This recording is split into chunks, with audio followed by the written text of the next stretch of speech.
Oh, he's having some problem.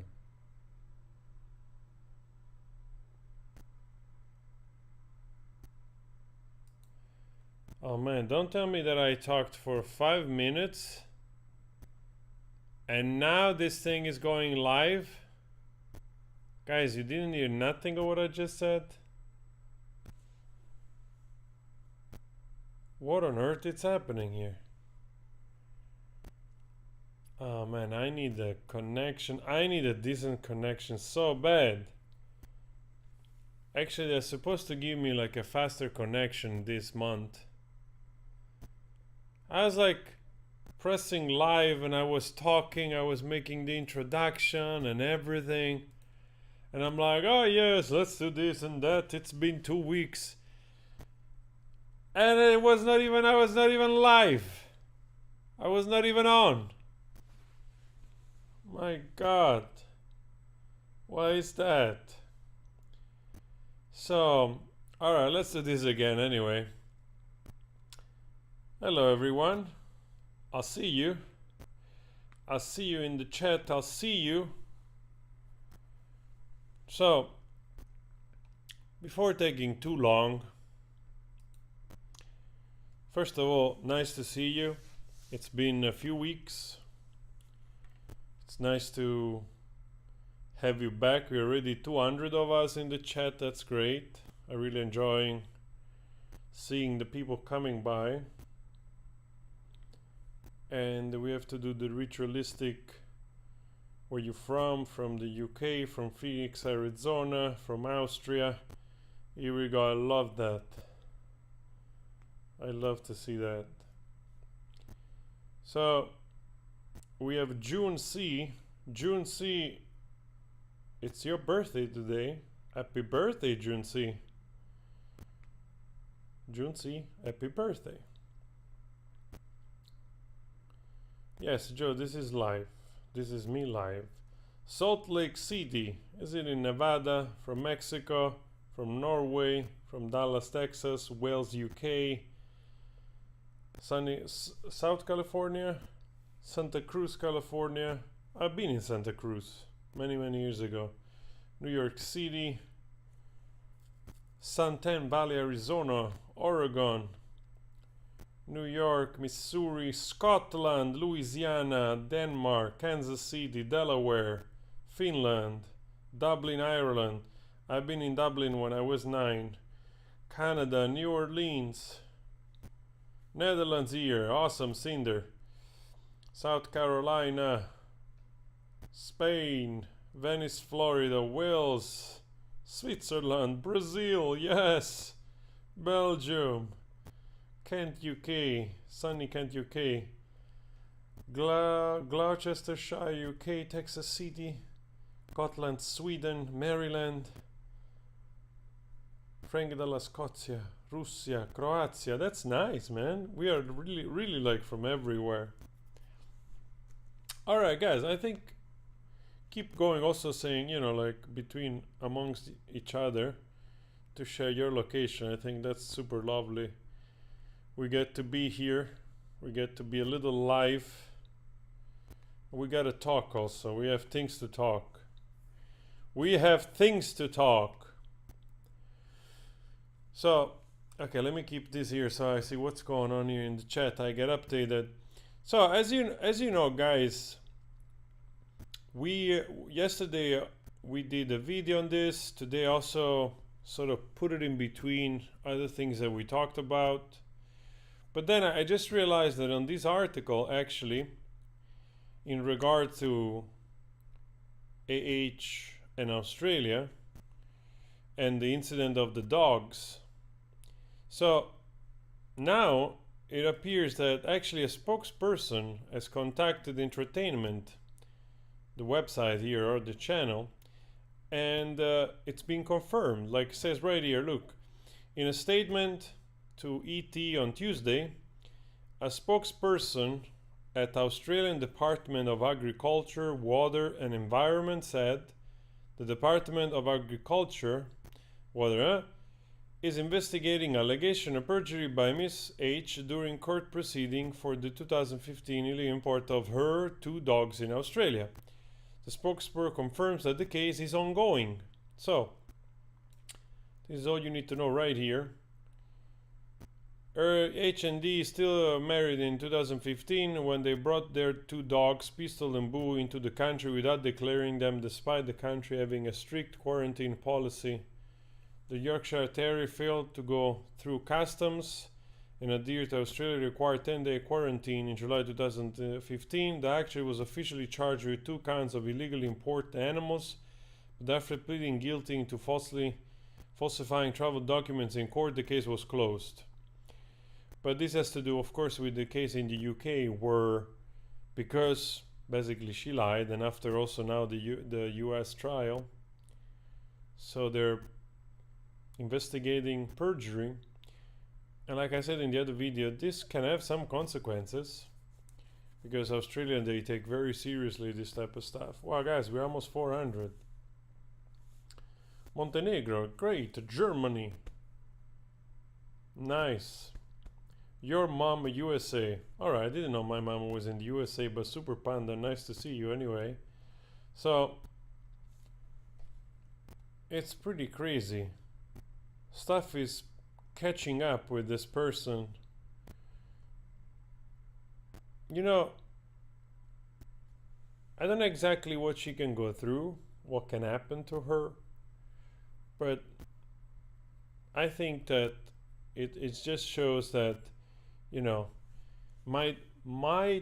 this UK trial might have, I mean the US trial and the verdict might have also an impact somehow also on the UK trial, you know. I was just watching, I was going through some stuff here. By the way, this is also another thread in conjunction with this Australian thing, like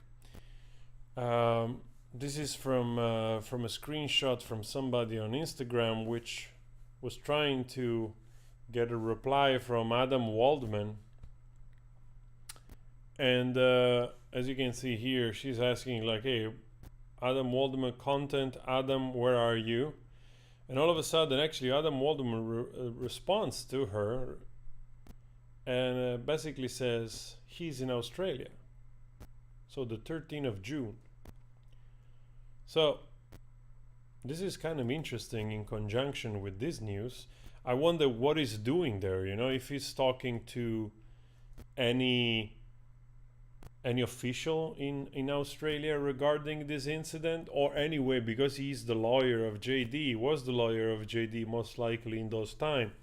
Maybe there are some you know, filing or paper or anyway representing him in some shape or form into the proceedings, inquiry, question, whatever it's going on in Australia. Most likely could be that he's there for that purpose. It wouldn't be unreasonable to think that. So the fact that he replied, though, it's suspicious in the way that, first of all, he doesn't have to. The fact that he did means that he wants to. Probably he wants to, you know, do something like this, that somebody makes the screenshot and then shares it with the internet, and then we react on it. So this is deliberate, I suppose, to perhaps make this connection. So could be interesting. We'll see what happens. And of course, I'm talking about this video here that we saw yesterday. Amber Heard, I can confirm the department is investigating that matter. So there was evidence presented in the London court case which suggested false statements were provided in the court case in Australia in 2016. So we are investigating that. So what's the timeline? You expect that investigation and decision made about? As I understand it, the former state manager of Johnny Depp, Kevin Murphy, said in a witness statement that he told Heard, quote, by email, telephone and in person, that she could not take the dogs to Australia because the relevant paperwork and permits were not complete and the required 10-day quarantine arrangements had not been put in place. Murphy continued, Ms Heard later told the court in Australia that I had told her it was fine to bring the dogs into Australia. That is false. I never told her this. Yes, so Senator, we understand that to be the case, or the evidence provided in the London court case, and giving a false testimony is an offence under the Crimes Act, so that is what we are now investigating. So guys, this is the video, and you see all the news are picking up on this. Now it's getting more and more. Also guys, I apologize, I don't know what happened, but in the live still shows me the thumbnail of an older thumbnail, and I don't know why that is, because I think I changed it, but it's showing me a thumbnail of the interview of, I don't know if it's on my phone, but yeah, this is very confusing. It's showing a thumbnail. I'm pretty sure I uploaded the thumbnail. I'm having all kinds of sort of weird trouble. I don't want to, you know, clickbait people. Let me see if I can change that. There's always something that has to piss me off, apparently. I made a thumbnail for this live, and all of a sudden I can't. Let's see, where is it, the live? It's right here. I don't think I can change it now, unfortunately. Well, anyway. So in regard to the UK trial, I was just, you know, like, let's remind ourselves that this is, you know, like, basically the UK trial went over the same thing that the US trial went about, which is, you know, about the statement. The statement was made or published by Miss H, yes. The statement was about Mr. Depp, yes. The statement was false, yes. The statement has a defamatory implication about Mr. Depp, yes. The defamatory implication was designed and intended by Miss H, yes. Due to circumstances surrounding the publication of the statement, it conveyed a defamatory implication to someone who saw it other than Mr. Depp, yes. If you answer yes to each subpart of question 1A, answer the following question. Do you find that Mr. Depp has proven by clear and convincing evidence that Miss H acted with actual malice? Yes. So basically, all the things that he lost in the UK, here they've been proven to be true. And if you ask me, that basically, in a kind of like not connected way, of course, because there are two different legal systems, but basically nullified everything that they did in the UK. Also because they didn't go through the evidence properly. Actually, I was absolutely shocked when I found out that because, you know, the lawsuit was against the Sun, right? The organization of the Sun. And basically AH was just a party. So basically it was a sort of like testimony for the Sun. So the judge basically listened to her testimony, has basically by default believing that was true. So for the judge, basically the testimony of AH was enough to believe her. And I'm like, my mind just exploded. I was like, Judge, are you shitting me?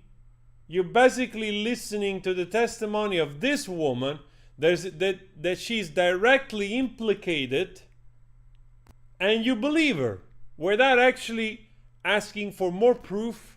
A lot of the evidence that was you know, presented in the US trial wasn't allowed in the UK trial, and I'm like, no shit, no wonder he lost in the UK. Like I'm like, now it makes complete sense why this guy lost. He had no chance if the judge just took her word as truth. I mean, come on, seriously. I was like, all right, now I start to get it. So when you see these, in fact, in the US, and you realize that that whole, you know, thing in the UK was just a failure, actually. It was not carried out deep enough, in my opinion, and probably also by the opinion of some professionals out there, I'm sure. So, and of course, you know, I was just going around some stuff here, like this is also another thing presented in the UK where you see that actually the basically explains here that the evidence of some pictures which were provided, it's in a non-numerical sequence. So that basically in some of this sequence there is, instead of going like 2, 3, 4, 5, 6, 7, 8, basically all of a sudden it jumps to 8 and 9 in between, like 2, 3, and 4. So that basically show that there has been some kind of manipulation in repurposing those pictures. So this is just one of the simple details that you start to notice on how things were not conducted correctly in the UK. So to this day we're still waiting for the mountain of evidence, which we will never see.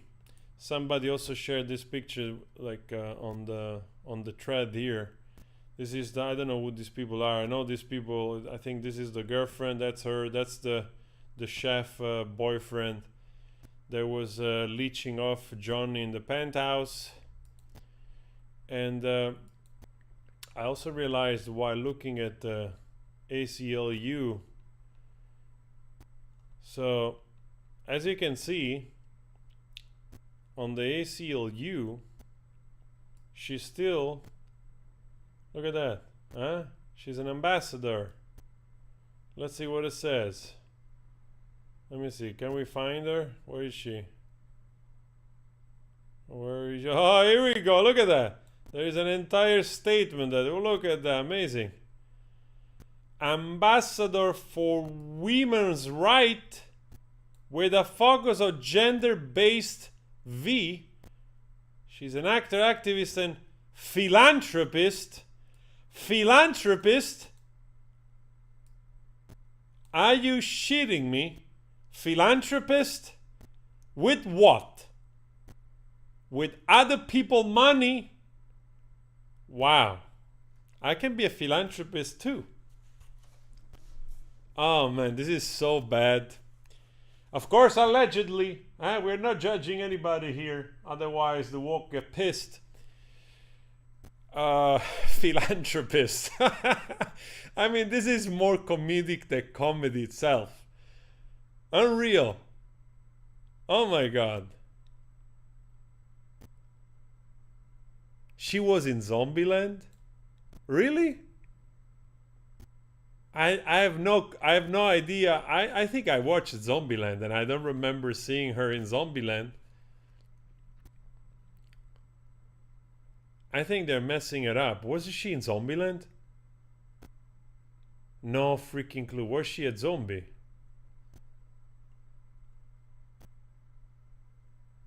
My god, look at this. He uses her public platform to advocate for human rights. In 2003, Heard started working with The Art of Elysium, which introduced her to the Children's Hospital of Los Angeles, which she still has to give her them money. So this is The Art of Elysium, where basically her sister worked there as well. And actually the creator of The Art of Elysium came forward in support of Johnny Depp in the trial. Can you imagine? Man, this is unreal. This is ridiculous. Still there, in all its glory. Fantastic. Wow. I honestly think it's about time that those guys they start to reset this page. Otherwise, they're I think because they like, they like to receive a jing jing. Look at that. Boom. You click on the main page, the first thing, donate. You scroll a little bit, donate. They like the donation. Huh?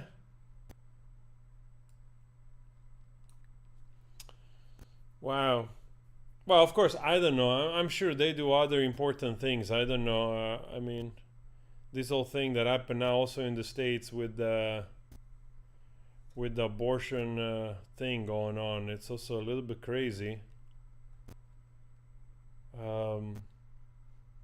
Yeah, I don't want to get too political into this stuff because I know that there is some people which they're moved by deep religious beliefs.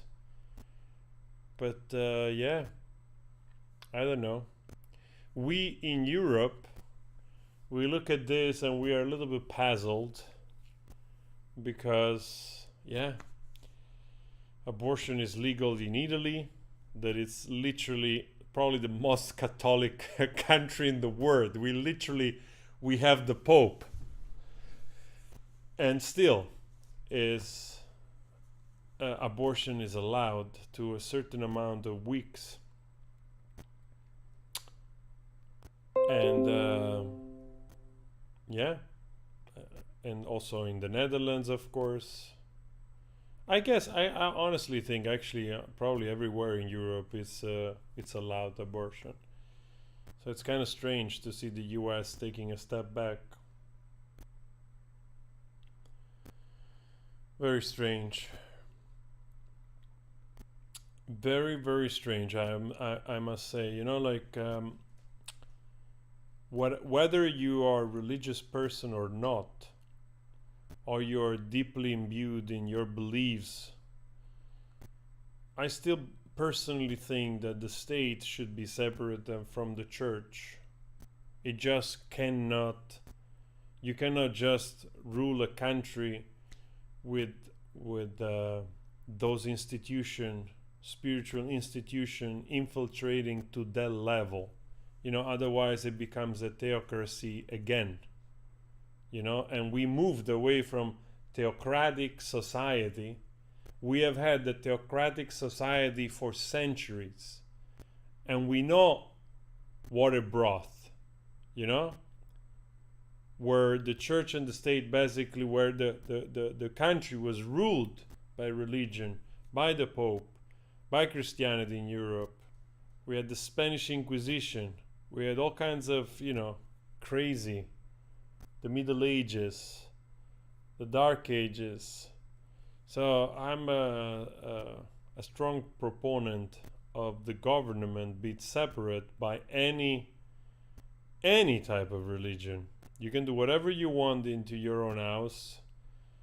I have my little altar here in the back as well, but the state has to be separate. And also, there must be also, in my opinion, and this is of course just my opinion, but if I believe in something, I actually believe in science, and there must be a way of allowing a human being to have control over their own body, and also to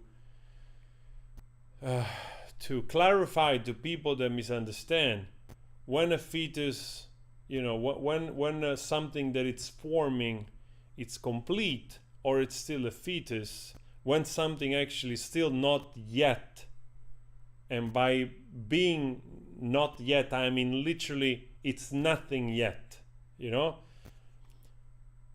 So I think there should be those type of flexible rules. Obviously, I have to admit that I would also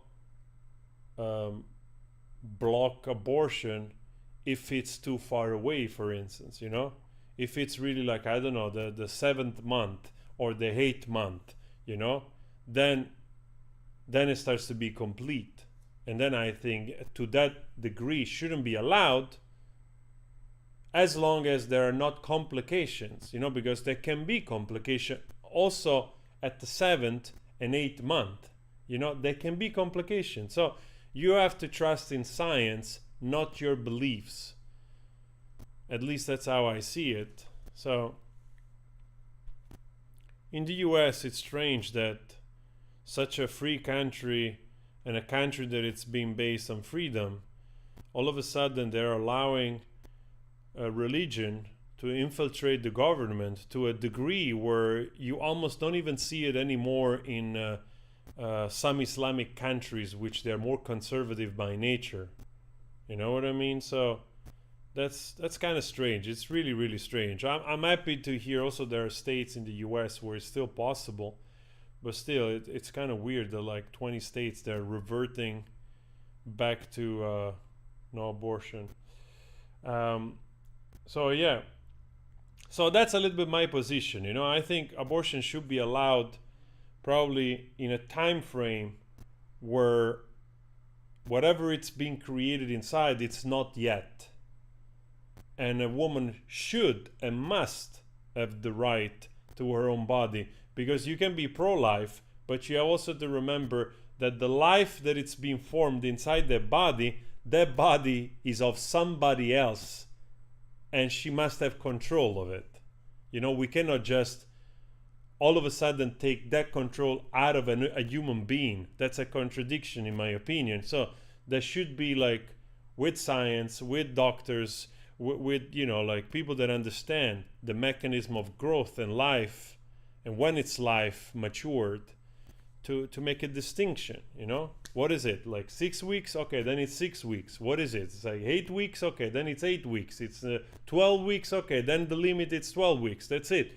But there must be the freedom. Otherwise, we're just going back to the dark ages, in my opinion. I was just reading now about a woman, literally, because now all those stories are coming out. I was literally just now reading about a woman that her kid is having seizures daily inside her body, and she's at the 7th month or so, and the baby is having seizures all the time, and the doctor is saying that she will die and she will not make it. And she was supposed to go through to do an abortion in one of those states, where then it got overturned just now, and basically the doctor refused her and said, no, you have to carry it on until she dies, or you give birth to a stillborn. I mean, that's atrocious. That's atrocious stuff. You know, you're carrying a sick baby inside of you, you're feeling it, that it's dying inside of you, and you can't do nothing. I mean, this is, in my opinion, asinine. You know, when I see those things, I'm glad that I live in countries where there is freedom, real freedom, and also medical knowledge about life and death, instead of being committed to beliefs that they are spiritual, religious. So yeah, it's maddening. It's really maddening. And like I said, I want to respect all kinds of point of view, but it must come down to make a decision when it's the time limit, you know, for something that is just growing, that it's not life yet, that it's not complete yet, and then allowing this time limit. That's all. It's very simple.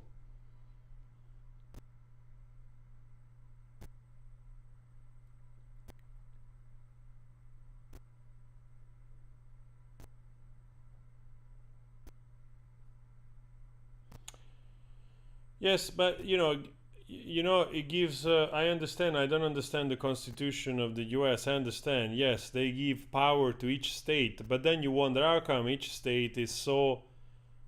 Each state then is choosing to revert abortion. Why? That's because of religious beliefs. That's what it is. There is no other reason for that. So more conservative states are making that decision not based on science, but they're making it based on religion. What it's going to be later on, you know? You see where this could potentially lead. Could potentially lead to all sorts of other things. If you let spirituality, religion to infiltrate your government to that level, then what it's going to be next step? Separating the school from boys and girls? Or, instead of going forward, we're going to move backwards. No sex until the age of 21. You're like celibacy forever. Or sex allowed only once you have reached and you have wedded. I mean, where is it going? You know?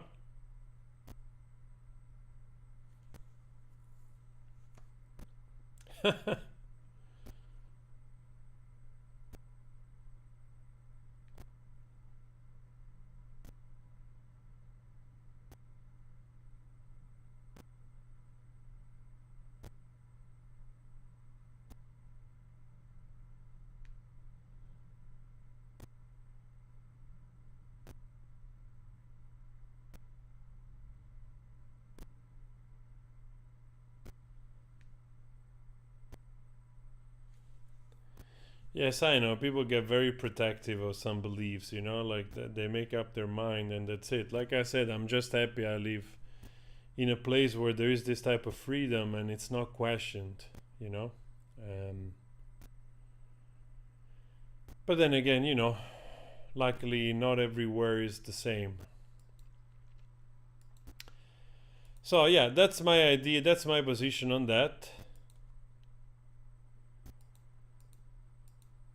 Because a lot of people were asking. I wanted nothing, just 3 penthouses, lifetime maintenance, legal costs, black Range Rover. Third uses I want nothing and I wanted everything synonymously. That's also very true. Most likely that's what she meant. She wanted to have everything and she found a way to get it. Unreal.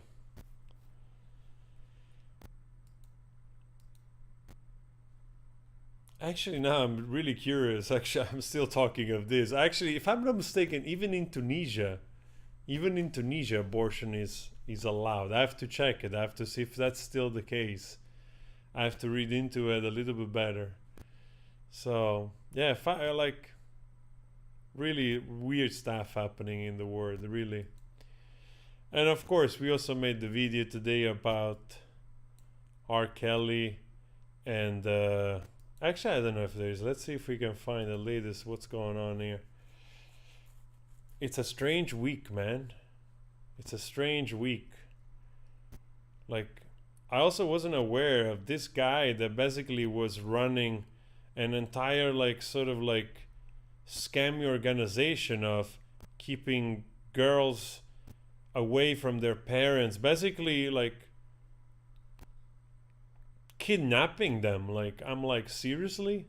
I've never been a big fan of that guy. I didn't know much about him, honestly, apart from some songs which everybody knows because they were in the radio in the 90s everywhere. He's a good singer, so obviously a big figure in R&B music, you know. And that's all I know, more or less. But then there is, you know, in conjunction, literally the same week that this other woman, Ghislaine, like the girlfriend of the Epstein guy, they both got convicted basically in the same week. That's freaking nuts. And one got 30 years and the other one got 20 years. That's serious. But I was reading actually this article, and because of course, like, many people are asking the same question that this gentleman right there, Malcolm, is asking. How come she got less year than he did? And then somebody actually here is trying to explain why. First of all, there's a difference in two judges. I'll keep it short for you. Seems like one of the judges were more lenient towards lesser, heavier kind of verdict. But at the same time, one very important point that here it's made is the fact that, you know, in the case of Kelly, he was literally carrying it out himself, you know, the crimes, literally himself, onto those women. Like, R. Kelly girls were younger. He allegedly imprisoned them and kidnapped them from their parents. He married a girl when she was 15. Jesus, man. He has a pattern of really bad conduct. He was convicted of racketeering on top of S crimes. He was really running a sort of criminal organization for the purpose of S abusing young women. And he was directly the one committing, the abuse. There's a reason why Judge Donnelly went even higher than what the government was recommending, and it's because Kelly's crime were that bad and he evaded justice for a long time. He was convicted of 9 counts of various racketeering. Wow, I thought he was already in jail though, because I read also that he's supposed to be serving 85% of this sentence. So even if he behaves like well inside, basically, he probably still has to spend 25 years in jail. So he might come out at 80. And I don't know if it's the truth also for Ghislaine, that she has 20 years, or for a good conduct if you can shave off some years or something. I don't know. But of course the cases are different. One, it was probably provider to other people, and this guy literally carried out everything himself. So yeah, there is that difference. So I suppose that in that way it makes sense why they were they give him a little bit more.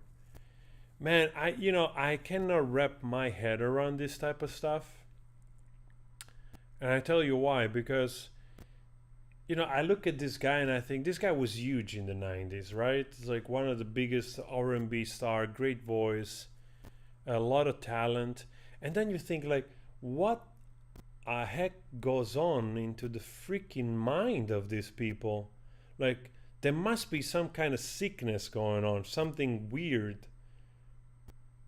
Some kind of like dysfunction or like personality traits that are off to conceive and think in the way that this guy was thinking and pursuing the things that he pursued. I'm like, how the heck do you, like, you're wealthy, you're famous, you're young, you can legally do things normally. Like, okay, you don't want to have a, let's say you don't want to have a more traditional family or being monogamous, fine. You can live a life of the bachelor, but you can do that. First of all, you have the means to do it. Like, you're basically economically free. You have time on your end. Your lifestyle, you're always in good circles where you have access to a lot of people and so on and so forth. But then do it like a normal freaking human being among adult consenting, and would have been absolutely fantastic. I don't understand, like there must be some problem in the freaking head of these people, that they're sick. That's it. They're wrong. Something wrong in there to do this shit. This dude, like some kind of sociopath, some kind of weird fetish. I don't know what, but that's not normal. That's just not, doesn't make sense to me. It just doesn't make sense. And of course, also these other freaking women, what they do, it doesn't make sense at all. Especially when you consider, the what they were doing. I saw the documentary on, I think it was on Netflix, and I was taken. I think until that point, I didn't even know who the freak that guy was. You know what I mean? Like, all of a sudden it came out of the blue. This Epstein dude, like, never heard this guy, never heard that there was a guy that was making money, or I don't know if it was a billionaire, but he seemed like leading a life of, of wealth. And he just came out of the blue, this freaking guy, and it seemed like the best kept secret, so to speak, in the circle of some of those people, And then all of a sudden you see, like, oh, this dude was going to that island, and this other dude was going to this island, and even the freaking president was flying with this freaking dude on the island. And I'm like, what? Like the prince of, like, what is it, like the brother or the cousin of the Prince of England also was involved? And then you're like, what on earth is happening right here? And all of a sudden emerged. And the thing that I would have loved seeing, actually, is if any paper is available of that trial that just ended. Is it everything under seal? can people get nothing with the what is it like? There is a type of act in the US where you have access to certain information that it's not classified, I suppose. And I'm just thinking, like, that would have been interesting to know. What did she say in the last week or this week before the verdict? You know, what did she say? Did she give any name? You know what I mean? Did she spill some tea? That's what I want to know. That would have been the most interesting thing this week. But no, we didn't hear anything. She was on suicide watch because they didn't want her to end up like her former boyfriend. Let's see if we get some stuff here. Yeah, there's let's see, entertainment, if they show something. No, there's nothing going on. Nothing that we care so far. So yeah, but they put her in jail, so they found her guilty. She must have said something. She must have said something.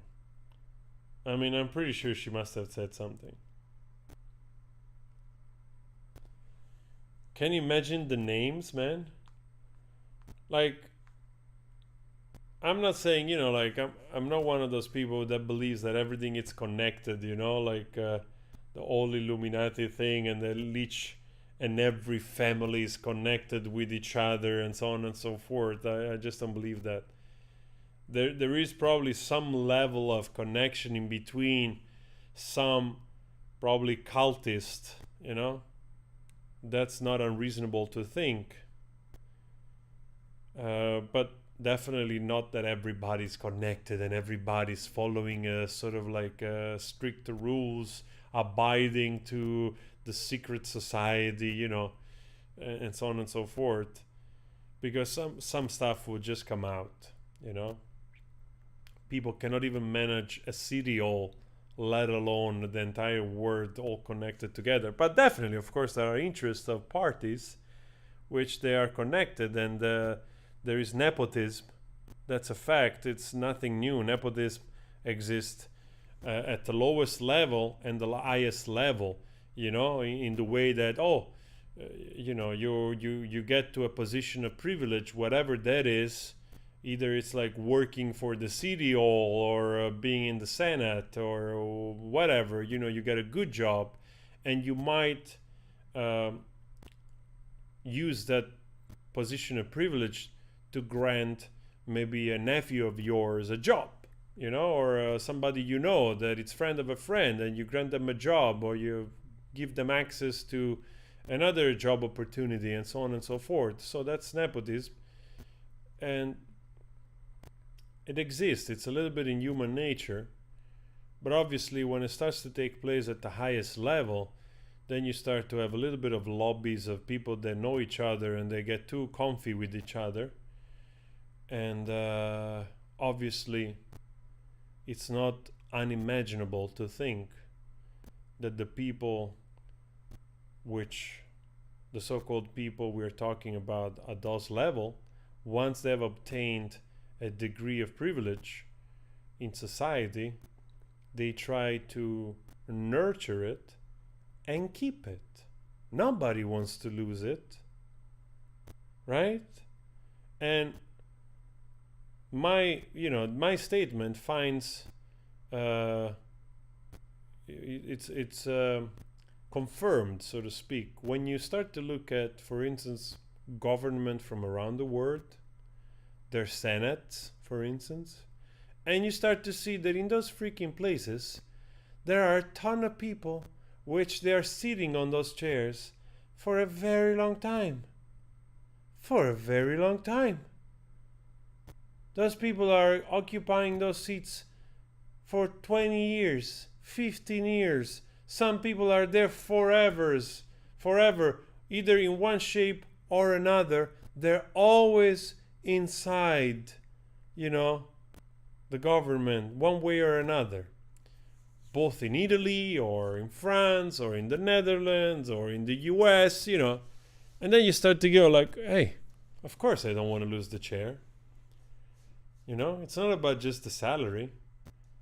It's about like all that comes with it, you know? I mean,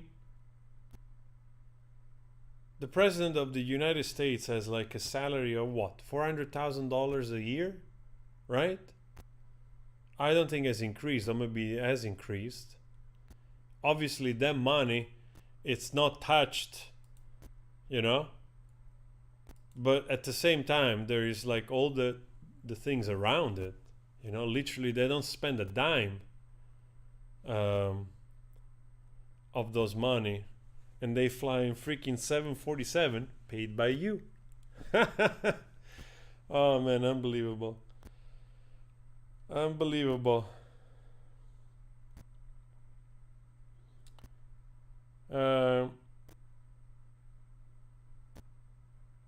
Yeah, there are many Bernie Sanders, huh? There are many Bernie Sanders. Now, you know, you gave me the example of the more like leftist senator, but there are probably as many conservative senator which they're there forever. There is this bunch of people, they keep the seat, they don't want to let it go. They're worse than AH. AH cannot let go of the media. All those guys in politics, they don't want to let go of the seats. It's cozy. It's a nice seat. And then they go in the forest and they dance around the howl and they sacrifice little fetuses. Just saying. I'm kidding. I'm just kidding. And they do strange rituals. It's funny because, in fact, the US is one of probably the most Masonic country in the world, at least in terms of like there is like openly possible to be a Mason.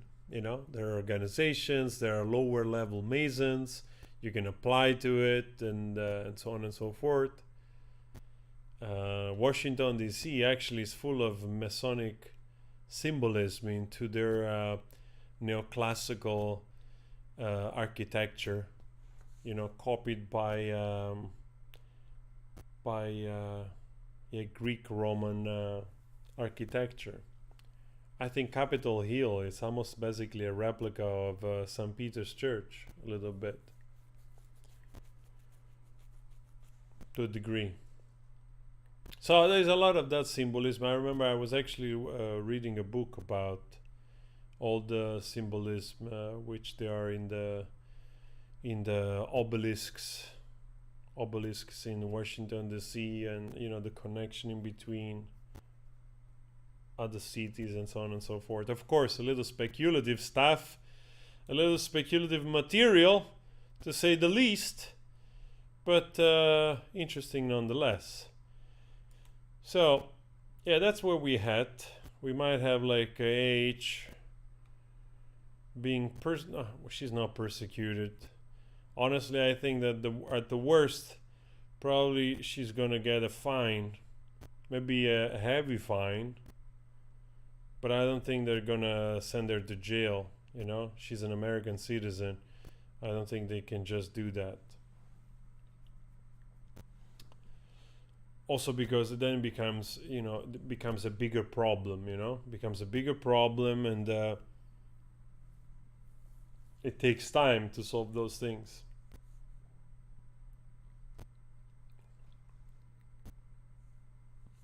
It's like, you know, when you see like what happened with Assange, right? That now he's going to be extradited to the US. And it took forever. It took forever. Of course, he was in that embassy. Was he in? I forgot the country. That was in a South American embassy for quite some time. That guy, man. Wow, what a nightmare. But then he was caught. He was taken by the UK police or something, and then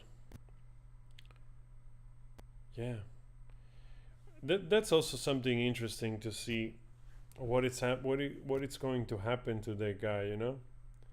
Because in a way I feel like, okay, I have a little bit when it comes to Assange. Let's see if we get something here. When it comes to this guy, is it called Assange? Yeah. When it comes to this guy, I have a little bit of mixed feelings, because on one end, I feel like he was doing his job, which is the job of a journalist that actually exposes the leaks which they arrive to you, you know? So you get information, and it's the duty of a real journalist actually to publish this information.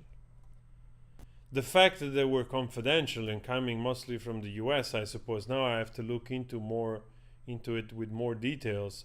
Of course, no country, and especially a country like the US, doesn't like to see, let's say, their dirty laundry shown to the public. And yeah, I would agree on that. I understand that. But in a way, he was doing what he was supposed to do. I don't know how he had access to some of these leaks, who was providing those leaks to him. I don't know if he was actively hacking, you know, because that's a different thing. I don't know. I don't know if Julian Assange was hacking himself his way through leaks, trying to find documentation, or was provided to him. So, and of course, here we says like document. What it says here. Documents in question related to the war in Iraq and Afghanistan revealed that the US had hundreds of civilian in Afghanistan previously undisclosed incidents. The leaks files also show that 66,000 civilians had been... Wow. That's a lot of civilians. Obviously, the US wouldn't like this to be advertised, but I'm also not surprised, unfortunately. There are no good guys in wars. There are not good sides. And on the other end, I wonder why was he doing this, you know? Because I tell you this, like I said, there are no good guys in wars. And what America is doing, I know this is complicated. I'm gonna try to the best of my understanding to make it simple, first for myself and also for this conversation here. Of course, what the US, the shady stuff that the US does, it's not new. You know, if you start to dig into other countries, you will find out that China probably is doing even worse or the same. Russia is doing probably the same. Other countries are doing the same, because unfortunately we are not to the point yet where actually we are truly globalized. We are globalized just economically, where some freaking pieces of manure have managed to create companies which they run our lives, and we just buy shit from them everywhere. But that's not globalization. That's not real globalization of actually living in a world where me, human being sitting in the Netherlands, I can see you, human being sitting in, I don't know, Fort Knox, Texas, or whatever you are, or maybe in Ecuador, you were watching it on the beach perhaps, or in the Philippines, or in South Korea, whatever you are, I can see you as a human being without all those other tags in between. You know, feeling the same, like respect and empathy and sympathy, and that we don't have to feel this sort of like forced boundaries of culture or you know, like language and so on and so forth. But that's not the case. That's not the case. Countries are a real thing. Countries are governed by real leaders, which they have first their interest in mind, and then also the interest of the country, and of course of their people, but we are not merged. Each of this guy, they think about their power and what they can get out of it. We are not globalized yet. And because of that, you have this shit happening in between CIAs and whatnot, and spying and smuggling and shady businesses, because that's the nature of trying to get leverage on someone else so that you can control, or you can control, the economy, or you can make sure that you get better deal out of those things. I mean, to my understanding, this is very basic international politics, so to speak, and it will last for as long as we have this type of leaderships and we have this type of structure. It's not going to change. So in that way, that's why I said I'm not surprised of the dirty laundry. I don't condone it, because killing 66,000 civilians is not nice, but this type of numbers, they exist everywhere. And I can tell you right now, I don't know them yet, but what is happening, for instance, like between now Russia and Ukraine, those numbers are going to pop out there as well soon. So there are no good guys in those places, at those high places. That's what I'm saying. So yeah. So in this way, I feel a little bit double about this guy, because like I said, in a way I thought he was doing his job. On the other way, I think, why was he doing it though? Only for the US, Maybe he was doing it also with other countries. I don't know. I have to look into it. Now I don't remember. Because now I'm thinking also of that other guy, Snowden, that he basically fled to Russia. And again, maybe even him was doing it for the right reason, like showing the dirty laundry of his own country to the world. But then why do you go to Russia? I'm thinking, like, why do you go to Russia then? And I'm not saying I have anything against, but you're there like because you're protected there right now. But what do you think they're doing? So there is all those things which makes you even more suspicious. Actually, makes me even more suspicious. I'm like, all right, of course, probably was one of the countries that one of the few countries he could go to, because otherwise, like, if he was in another European country, because of the lies, probably they would have been forced to give him in, like they did with Assange. So in that way, I can understand that Russia probably was the only place to flee. So yeah. Wow, tonight we're getting really we're getting into conspiracies tonight. But we're taking it a little bit like into a sort of podcast direction here, because there is just so much Amber Third you can talk about, But give me a sign if you're enjoying this conversation as I take some water for a second, so I can also realize with interaction with the audience if you're enjoying this or not.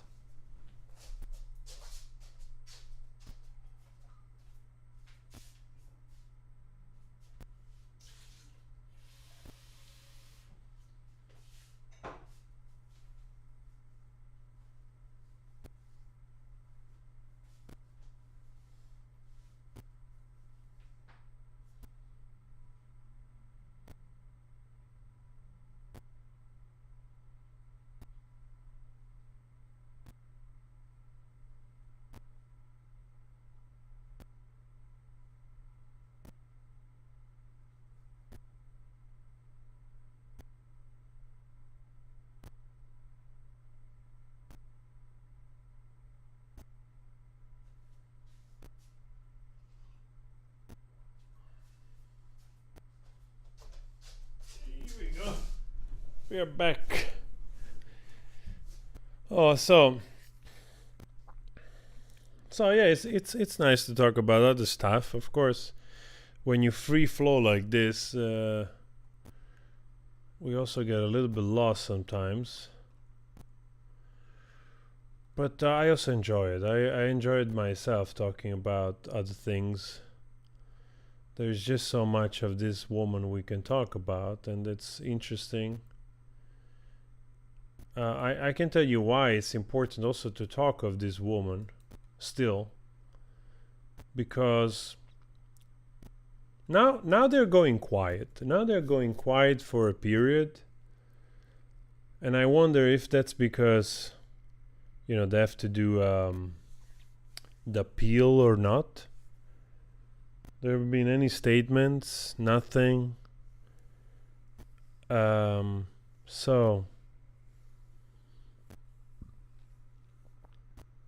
will be interesting to see in a couple of weeks if we actually get any news of this appeal. Hey, the umbrella guy, we gotta give him an upvote. So if nothing is happening, then this will fade away. But the thing is this: it's important to still talk about this woman, simply because her camp, they will use the technique of give it time and then people forget type of technique, and then they start to get back at it, and they start to sort of using bots, which they're already doing, fake articles, fake accounts, and so on and so forth, and they start to re-talk the talk. They start to re-talk the talk, and then some newspaper or mainstream media is going to allege something. Oh, she wasn't so this, she wasn't so that. And don't forget that still to this day, when you're a woman, you're still seen as if what you have committed has less impact. It's less bad, so to speak. And I'm not saying that she doesn't deserve to have a life, by any means, of course, by any means, but she's not allowed to rewrite the narrative. You see, because there's still people like this. When you read this shit, for instance, like shit like this, some random whatever writing, yes, if people can't see that Johnny Depp is a narcissist, they need to research it. He's 100% a covert narcissist. I've been through 3 narcissist relationships with people who have varying degree of, and I'm like, first of all, woman, you have been with 3 narcissists? That tells more about you than anybody else. Jesus. And also, this whole covert narcissism, it's absolutely BS. I'm not even a specialist, and I can tell you right now that there is no narcissist on the face of the earth that it's being generous with, especially with their money, if they're not getting back 3-4 times more. And Johnny Depp was absolutely generous with these degenerate people, with these leecher scumbags, which they literally freaking hijacked his life. They hijacked his life for years, and we cannot forget that. You cannot forget that, and you cannot allow these people to come back in 3 months, in 5 months, in 6 months, or a year, trying to rewrite the narrative, trying to make the deeds smaller. That's why it's important to keep talking about this, because I would do it also for if it was somebody else trying to do this, whether it was male or female, I don't care. In this case, it's her. In this case, it's Johnny. And, you try to do what it's just. You try to do what it's good. And definitely, I would not stand on the side allowing those people to get away with trying to rewrite the narrative in 6 months or a year or 2. Leave the consequences of your action. this guy had all the resources to prove to the world that he was abused. But it took him this much. Can you imagine? It took him this much, and people are still bitching about it, that they don't believe him. Some of those conspirators, which they're on her side. It's insane, and that's why it's infuriating to see, like, you know, this other, like, leecher of society, that they want your money, but they cannot even have the, like, the balls of at least, you know, realizing that actually this guy won, and take these pictures away, you know? Right here. It's right here. What is that? Boom.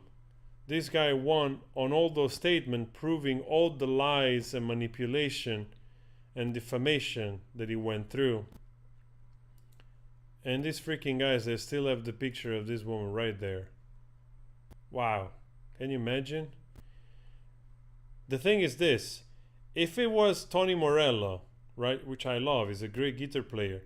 If tomorrow there is an allegation, I'm telling you right now, if tomorrow there is an allegation, somebody comes forward and says, Tom Morello touched me inappropriately, misbehaved. I can tell you right now, this picture is disappearing faster than my will to believe AH. Like, boom. 1 second it's gone. You know? Without even the trial. They don't even wait for that. Boom, it's gone. So, the picture is still here after 1 month she lost. Tells you a lot about the gender bias we're going through. And I'm not even, you know, I'm not even one of those, like, manosphere type of guy, you know, that tries to do everything in favor of men. No, I think I'm pretty much a balanced person in the middle, you know. I don't need to go either way. You know, I'm just here trying to balance it out for myself first. That's it. But this is just messed up. This is just unjust. And all the BS, like, can you imagine, like, all the fanfare, like, of lying, going around doing speeches in the name of DVs, in the name of victims, in the name of this and that, when in fact you were just speculating on those people and on the privileges they gave you to speak for them. That's insane, man. That's freaking insane. It's like all of a sudden, you know, like Bill Cosby was a speaker, you know, and then they found out he was giving pills to women.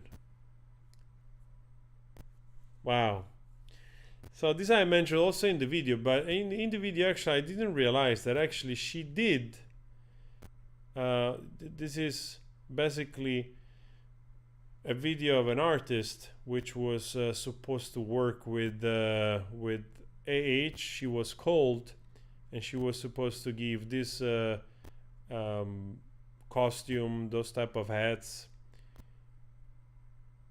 and for Halloween. And she said, you know, she gave a fee and a bulk order in order to make it work. And they replied to her that they would just give a post.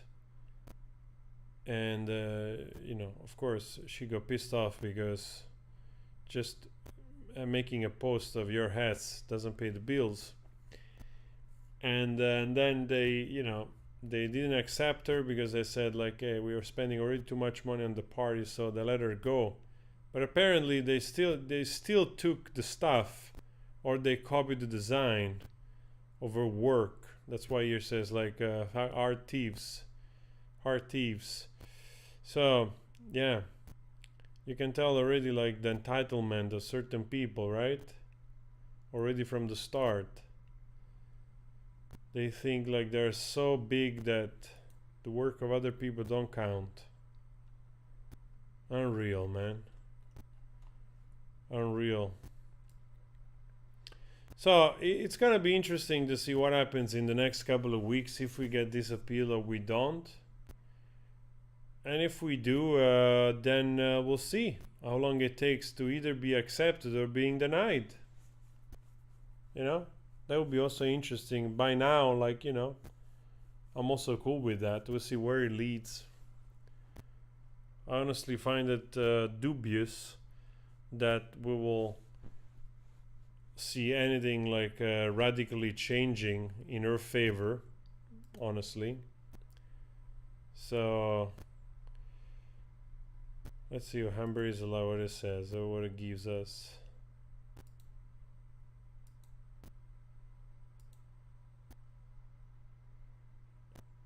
The latest post.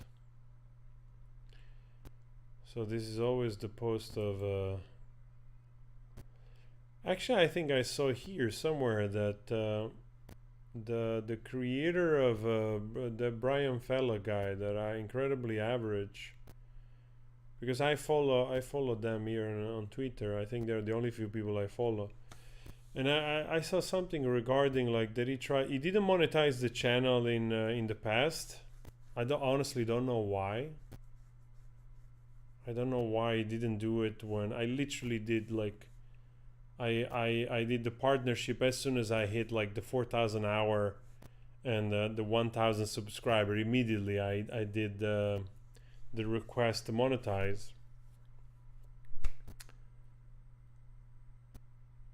Which, believe it or not, I have this channel since 2007, and I started posting since 2007, but I erased a lot of videos, and I think the oldest videos is from 2010 now. So I've been on this for a long time, and I literally, I think 3-4 years ago, I managed to, I think 4 years ago, around 4 years ago, I managed to reach my first 1,000 subscribers. And then I went in holiday in Italy, I remember that summer. And while I was in Italy, I think I hit 2,800 subscribers. I was so happy. I think I still have vlogs of that summer. I was so happy that I passed 2,000 subscribers. Wow. So anyway, the guy here didn't monetize, even though he has super successful videos, and now they're not accepting his monetization. But I'm pretty sure, honestly, I'm pretty sure he just has to find a way to get in contact with the real human in YouTube, and probably they review his channel and they will accept the monetization, the partnership. Because probably, you know, he's doing the automatic thing, and the automatic thing probably, you know, like, because me included and a lot of other people have shared this content, you know, so it appears as if other people are like the owner. Well, actually it cannot be. It cannot be, because his uploads are older than anybody else that came afterwards doing either reaction or sharing a part of his videos. So it cannot be. So I think it's just some automatic weirdness that if he manages to get some real people to review his channel, probably gets monetized, and rightly so, because he deserves it. He did probably some of the best video regarding this whole AH thing. But I also think that I think it's also one of the few people that probably he received some stuff directly from somebody, from JD Camp most likely, because the stuff that he has, it's you know, the stuff that are leaked, yeah, they started to go through them. So yeah, most likely. So there is that.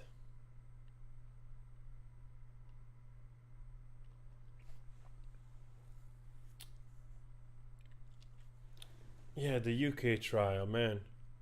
This woman, she was so happy. We won in the UK. What a bunch of scumbags, man. What a bunch of scumbags. Can you imagine what it does to you to have to deal with this type of thing as a man? You have to go through the humiliation.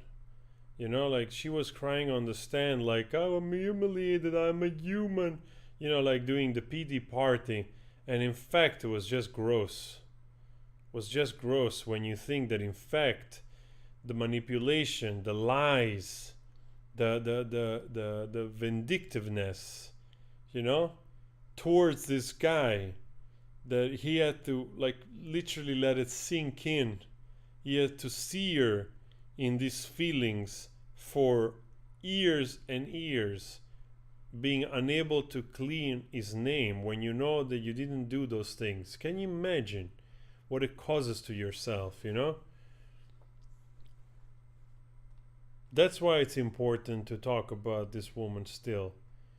Because the pretty face and the fact that people associate women with less threatening things, you know, so to speak, you know, they can do less harm, you know, there's a little bit that default, which I don't think a lot of people want to admit, but I think it's pretty much there as a bias. And if you allow it, they will change the story. They will change the story again. And that's why I'm happy that, you know, I'm happy like that R. Kelly and this other woman also get paid justice, because then you see that the system does work. You know, they go after powerful people. They go after powerful people that made a mistake, that they were pieces of shit, and they get punished for their deeds. So there are reasons to be happy.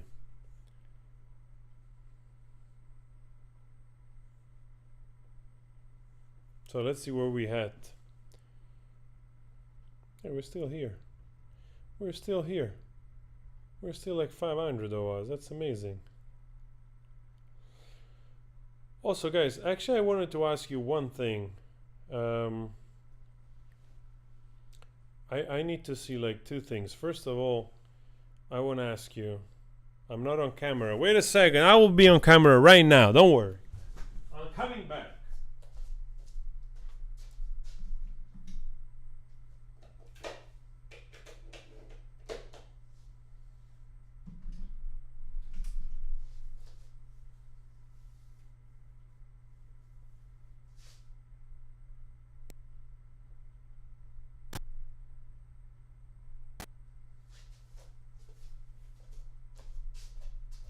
I'm right here. I'm right back at you. Look at that. I'm right here. So, I actually wanted to tell you, like,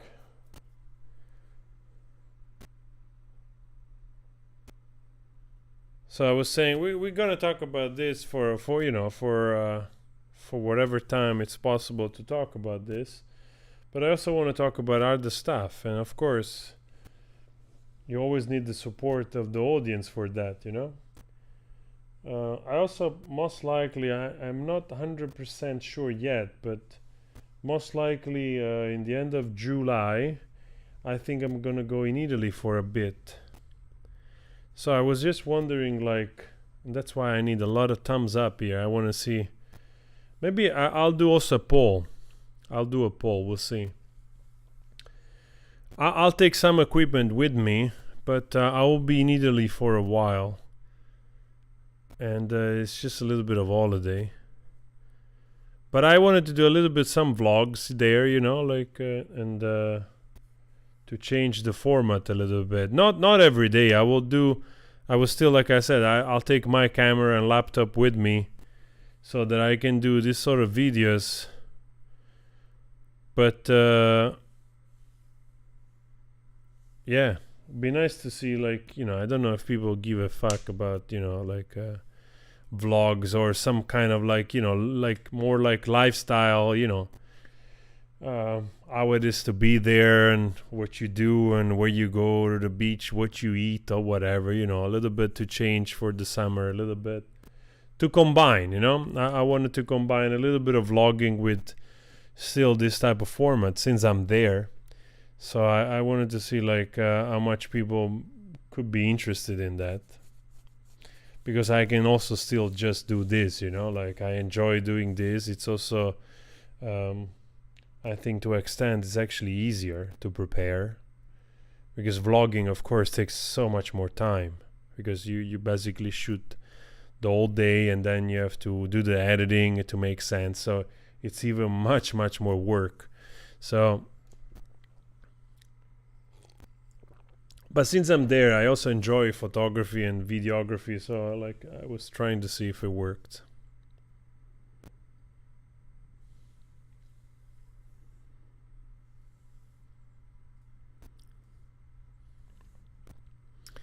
Well, we'll see. We'll see if it works. For me, if I get 500 views on a video like that, I'm already happy. I'm always grateful.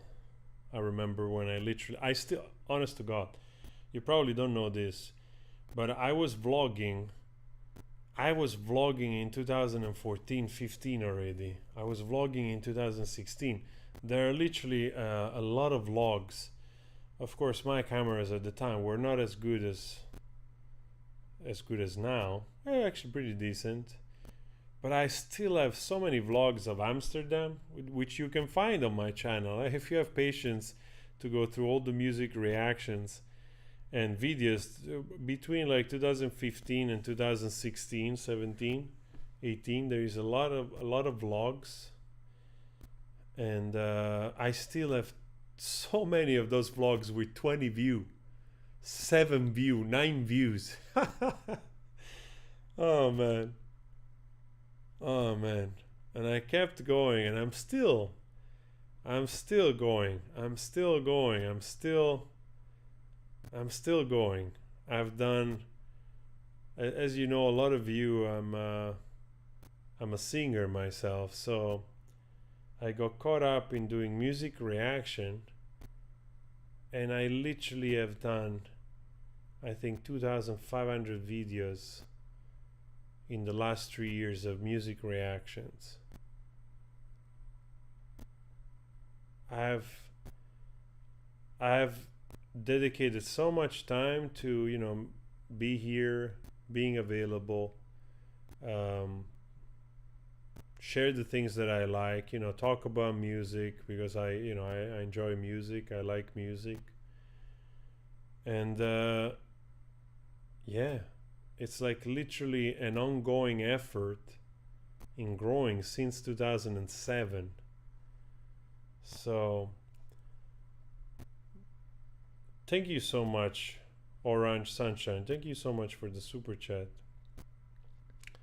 So that's why I'm grateful for all of you, for the old audience, for the audience that was here because of the the music reactions, for the audience that it's now here for newer content. I've been grateful for all of it, and we're still going. Hopefully we'll find a way. I'll find a way to keep you entertained and to grow together and yeah, explore, and in the process also become a better artist, become a better YouTuber, become a better entertainer, so to speak. I always enjoyed this, but like many human beings out there, you don't get to you don't get to be born where you want, or what it's best, or what it's better, or everybody is a different story. So everybody is a different story, and the only thing I can think of, the only thing I can tell you, is that you got to keep going. Whatever it's your dream, it doesn't matter if you're 46 or 17 or 65 or 70. Well, whatever it's your dream, do it. And YouTube allowed me to have a platform, and it took a long time to start to get it off the ground, man. It took a long time, a lot of effort. I mean, honestly, I started to make a little bit of money in the last year, but out of 80 million views, I literally gifted those 80 million views to all the record labels of all the artists that I reviewed and that I have made zero money from it. Something like around 75 million views, something crazy like that, something of that magnitude. And I'm still going. We're still going.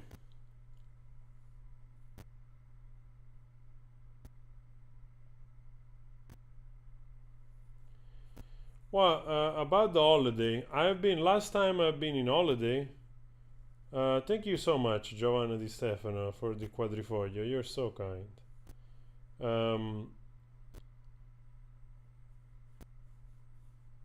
Yeah, a lot of you guys don't know that I sing. I have actually, guys, probably most of you already heard the cover of Johnny Depp, Miss Sadie Lamar. Me and my friend, we literally improvised the acoustic version of it.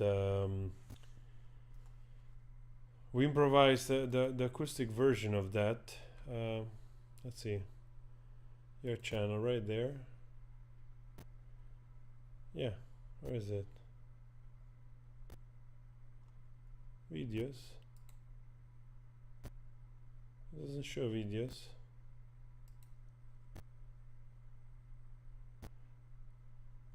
I don't know where is Sadie, Miss Sadie Lamar. I thought it was somewhere here. We did Miss Sadie Lamar, the song of Johnny Depp. You can go check it out just in case. Thank you guys, I really appreciate that. So I wanted to answer the question about the holiday.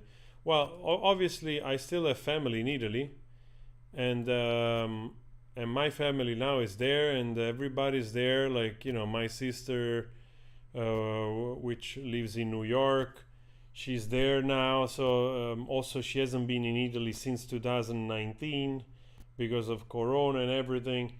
So my sister now with her family, my nephews are there. My older brother is gonna be there. My other younger brother that lives in Germany, he's gonna be there for a few weeks. So my mom and dad live there, of course. And I also haven't been in Italy since 2018. So yeah, I think I'm gonna spend, like, I don't know, between like 2 weeks or a month there. Yeah, just being there. It's basically my my village, you know, where I grew up. So we're gonna spend some time there. So that's why I thought, like, maybe it's also nice to do a little bit of vlogging. It's beautiful places, you know. It's the Amalfi Coast. It's Capri, Positano, Sorrento. I'm sure that especially a lot of my American audience probably have heard of those places because it's incredibly popular with American tourists where I come from. So I'm sure that some of you will enjoy it.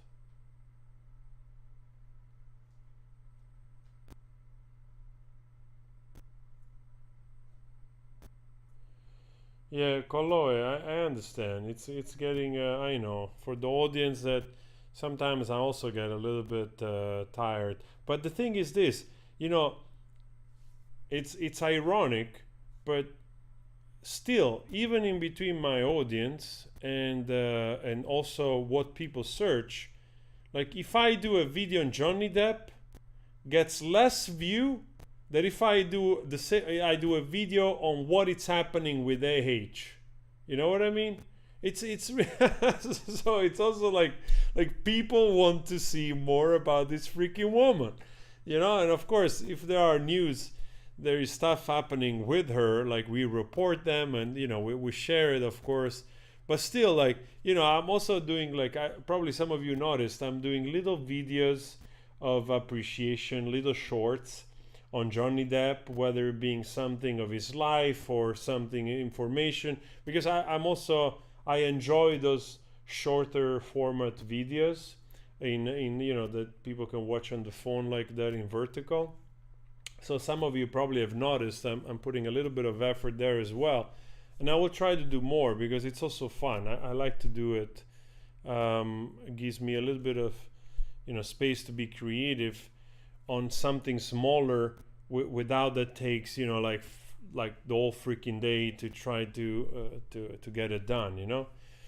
So I was doing those things, but unbelievably enough, like still the videos that they pulled the most are still the video on that woman. It's incredible. People want to people they just love to hate her apparently. But yeah, there's gonna be stuff to talk about. There's gonna be stuff to talk about for sure.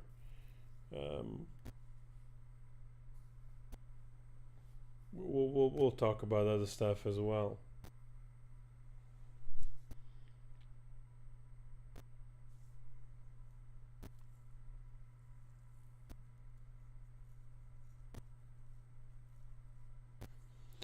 Yeah, I mean, yes, people, I agree with you. There are still a lot of people which they feel that real justice hasn't been served yet, because in the end of the day, this woman, because it's a civil case, of course, she hasn't had any repercussion whatsoever. She still has her money, she still has her privileges. The only thing that it's been affected so far in the immediacy, it's the possibility of getting work with the company, with the brand, because right now I don't think that there are many brands which they want to associate themselves with that person, of course, for obvious reasons. So that's the only thing that it's been affected, and of course in the long run that can be detrimental to anybody, like it's been detrimental for Johnny Depp. Let's not forget that that guy didn't work for years, and also when he worked on Miyamata, literally that probably is a passion project. I think he's part of the production house that actually produced the movie, and most likely didn't even get paid. Probably he did it because he wanted to do it. And also in such a small budget movie, I don't think I don't think, even if there was a salary involved, I don't think he got paid nowhere near what he used to get paid. You know what I mean? On such a small budget like that, a movie like that can be like maybe 5 million, the whole movie. And yeah. So for sure they're not gonna give 2-3 million to Johnny Depp. So probably that guy, he just because he still has money, because he's still very wealthy. Probably he's still in the hundreds of millions, despite all the losses and the leeches and everything. He's still a very wealthy man, so he can afford both his lifestyle and also not to work, because its finances are well in place. Probably has a lot of still, he probably makes money every year from Pirates of Caribbean reruns and whatnot. I'm pretty sure he had some backhands on those movies, and even series like with 21 Jump Streets, anywhere that it's shown, probably gets, those people make money every year. I give you an example. Probably some of you already know this, but the Friends, right, is one of the most popular show ever, still to this day. Like every year, sorry, I was showing you my armpits.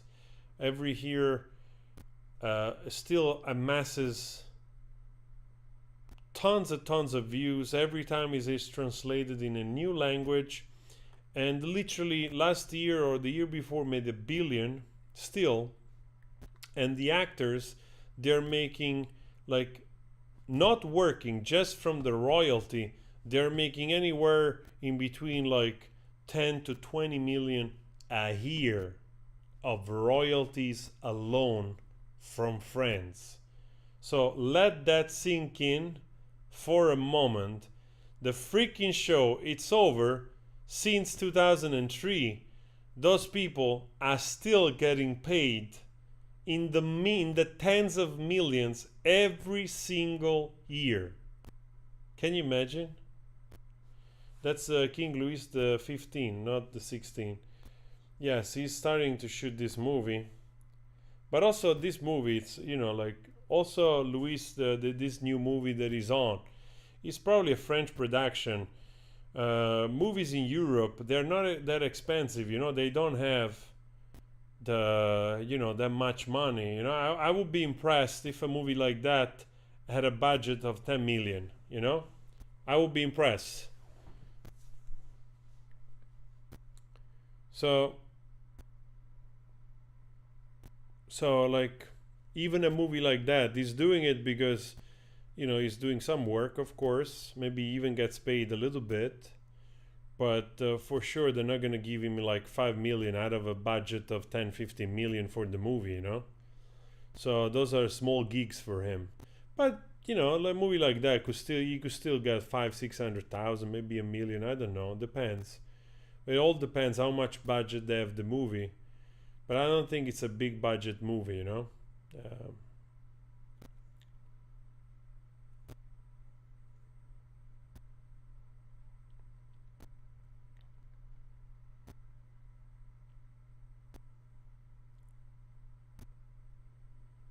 I think it's going to take some time before you see Johnny Depp in a bigger production. I think one of the safest bets, it's really Tim Burton, really. If Tim Burton has some of the bigger project coming along, he's probably going to be one of the director that will take Johnny Depp to work. And also, it will be sort of also for the production houses, for the company, will be also a little bit as expected from, because Johnny Depp and Tim Burton, it's like basically a duo in that way, So I think the first bigger project could come from that. And that would be also awesome, man. I would love to see a new Tim Burton movie. Something pretty awesome. Something either new. Yeah. That would be fantastic, man.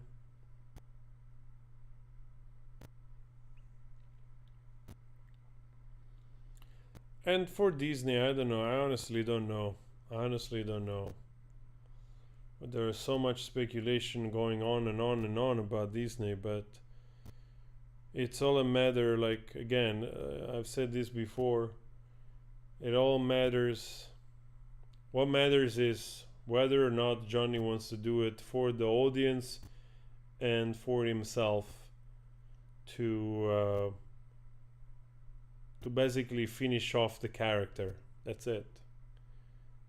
Because I can guarantee you that sooner or later Disney is gonna come up with a proposal. Either it's like a TV show or like a TV series, because nowadays, like TV series are as popular as movies. I don't know if they could do, for instance, they could do a reboot with Margot Robbie as a TV series, which is less expensive and also comes across a little bit different than to do like a full-blown new production of a feature film that you go see in theaters of Pirates of the Caribbean. So a TV series with Margot Robbie being a pirate maybe could work to an extent, but to totally replace Jack Sparrow with a female character, it's really nonsense. People are just it's gonna bomb so hard that probably that's what they deserve. Then finally they understand that they have to stop destroying everything that it's good about the stuff that worked, It's like what happened with Star Wars, and I'm a big Lucas fan, both for Indiana Jones, of course, and Star Wars, the original Star Wars. I might be more of Indiana Jones fan. I think in some extent, I think I like Indiana Jones more than Star Wars. I mean, Indiana Jones is one of the best movie. It's one of the best entertaining movie ever. I'm so pissed off that there are only 3, like, really good ones. I mean, the 4th one was I'm happy it exists. I was so happy when it came out. I was like, when it came out in 2008, I was in the theater like immediately. It's actually crazy that movie was already The last Indiana Jones came out in 2008. Wow. That's 14 years ago. Oh my god. Those freaking guys, they took 14 years to do another Indiana Jones. What the heck? There are like freaking 10 Fast and the Furious. 10 Fast and the Furious. 12. I don't know how many side movies there are. How many freaking movies can you make about car skirting on the freaking asphalt, chasing each other? Pause. Very long pause. And I haven't watched not even one of those freaking movies. I haven't watched not even a single one of those Fast and the Furious, with all the respect, of course. I don't know, I just didn't get into them, even though I'm a car guy. Eh? I love cars and so on and so forth. I never got into them, but when I think about it, it bugs me that there are like freaking 12 Fast and the Furious or whatever, and there are not 6 or 7 Indiana Jones good movies. Why? Why? Eh? They should have made an Indiana Jones every 3 years and a half, which is the exact time that you sort of like, you know, weighing off the need for an Indiana Jones movie, and then boom, you make another one. That's it. Spielberg, eh? What were you doing? Unreal. Or do a freaking like they. Now I'm getting pissed off. Literally, there is a freaking Indiana Jones TV series as a young Indiana Jones in the freaking 80s, where there was not enough technology with video TV and editing to make really amazing TV series. Even though I watched actually some of those shows, some of you probably remember that. And in the recent, you know, in the modern times, since like 2007 or 8, where technology has advanced so much digitally, you know, they could have done great TV series. I mean, why isn't there a new reboot, young Indiana Jones or whatever TV series Indiana Jones, 4 seasons? Eh? Why aren't there 5 seasons of that? Why? I have questions.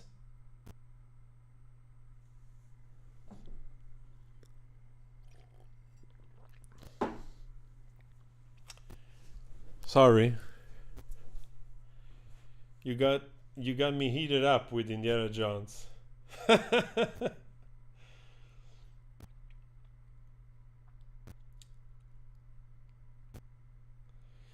So I don't even remember what I was going actually. Yeah, with Disney and doing the right thing. Yeah, I mean, what it pisses me most off the most is that Disney with this all like. I don't even care, like, you know, you can try to message how much you want, you know, you can try to squeeze in positive messages, it's great, you know, whatever, but don't try to destroy in the process what was great about those movies. I mean, literally, when you watch like the reboot of the new Star Wars, right, with the girl, I forgot her name, but the first one was okay. I actually like. I think the first one was pretty decent. I enjoyed the new effect. I enjoyed Harrison Ford coming back. I enjoyed, you know, like. I enjoyed also the female character that, you know, the new upcoming Jedi. Blah blah blah blah blah. But the freaking, you know, the son of freaking Harrison, like the son of Han Solo, that it's the freaking third, you know? And I'm like, come on, like, it's literally basically like the same story of the first one. It's literally a reboot. That's it. Like literally the same story. And then you wonder, like, okay, it was also right, was decent, was alright, but then the second one was like, oh my god, what am I watching? What am I watching? This dude is freaking drinking from the freaking nipples of a strange alien seal, and it's milking that freaking alien seal, and I'm watching it. Unbelievable. I'm like, whoever thought that there was like comedic reliefs, I just want to talk to that person that allowed that scene in there. Or the freaking nuns. Like the nuns.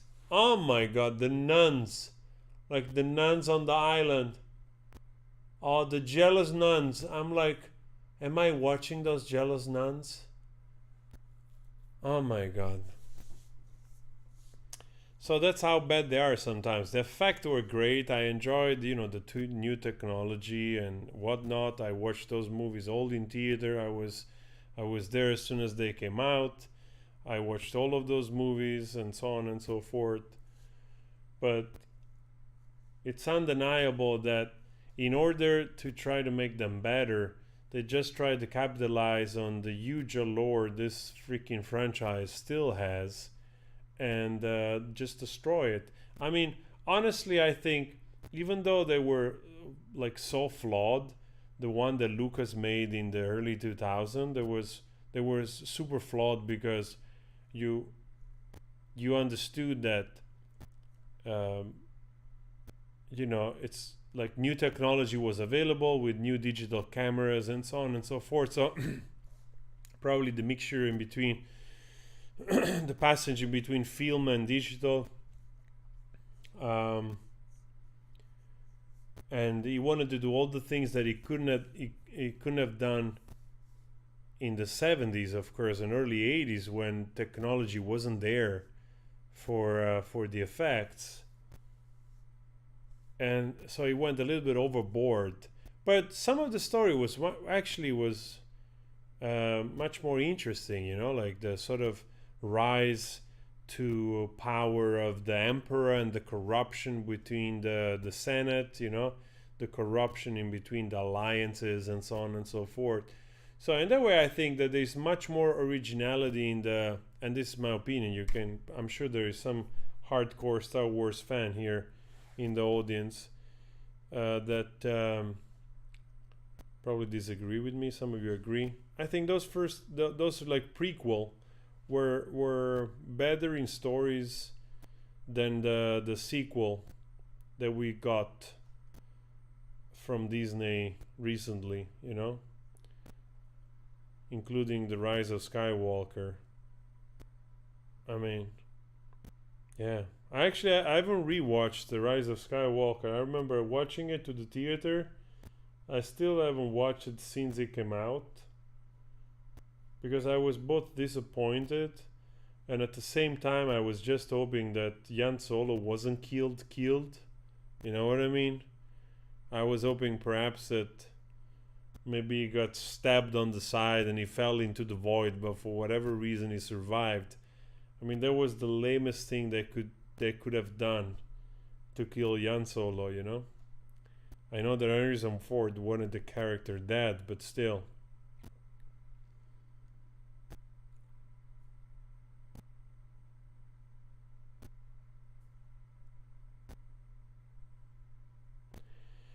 Yeah, we started from somewhere. We ended up with Star Wars here. How did we get there? Oh, maybe it's time to stop. Otherwise, we rant around and around about other subjects.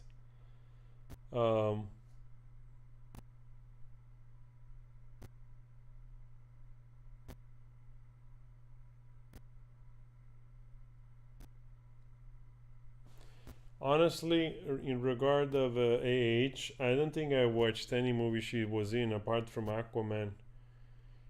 And honest to God, I honestly didn't even know it was her. But Aquaman wasn't that special. I know it's a popular movie and was successful economically, but honestly, it hasn't left any impression on me whatsoever. And even before this, and I like Jason Momoa, but even before this whole trial, since the movie came out, I never had the need of rewatching it. So I just watched it then, and that's it. It really didn't leave any impression on me. That was a movie that I wanted to rewatch. I did rewatch like the Justice League twice, the extended version, because the original version. Now that I've seen the extended version, the one of Whedon was like laughable. I'm like, seriously? Wow. Like, I know it's 4 hours, but at least makes some sense. I mean, that version of Whedon was just trash, honestly. Absolute trash. Yeah, a lot of those movies nowadays, you know, they're super successful economically, but they're not really great movies, you know. They don't really leave you that kind of, you know, I literally can watch Indiana Jones and the Rider of the Lost Ark, or I can watch Indiana Jones and the Last Crusade every couple of years.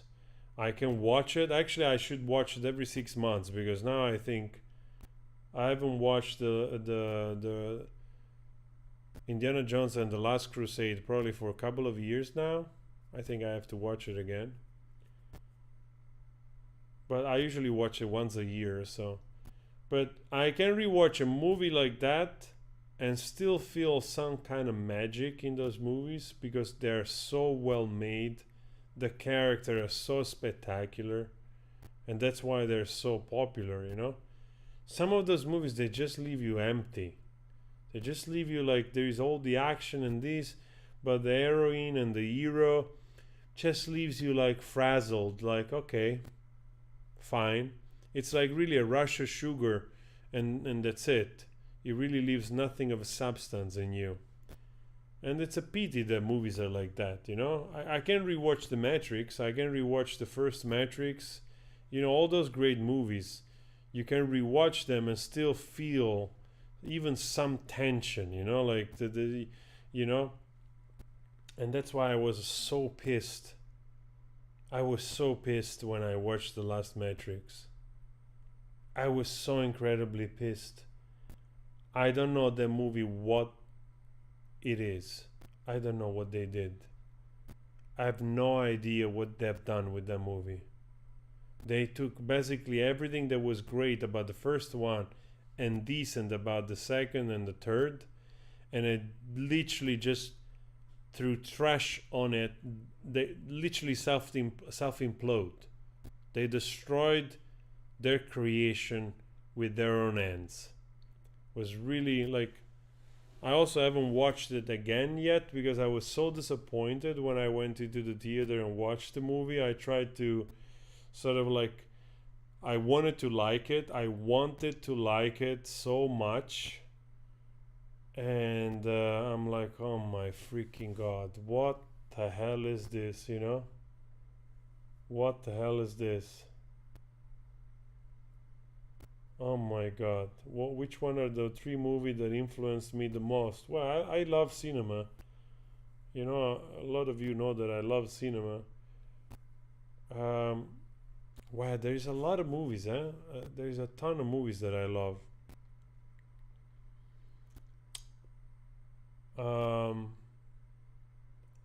I love all kinds of cinema.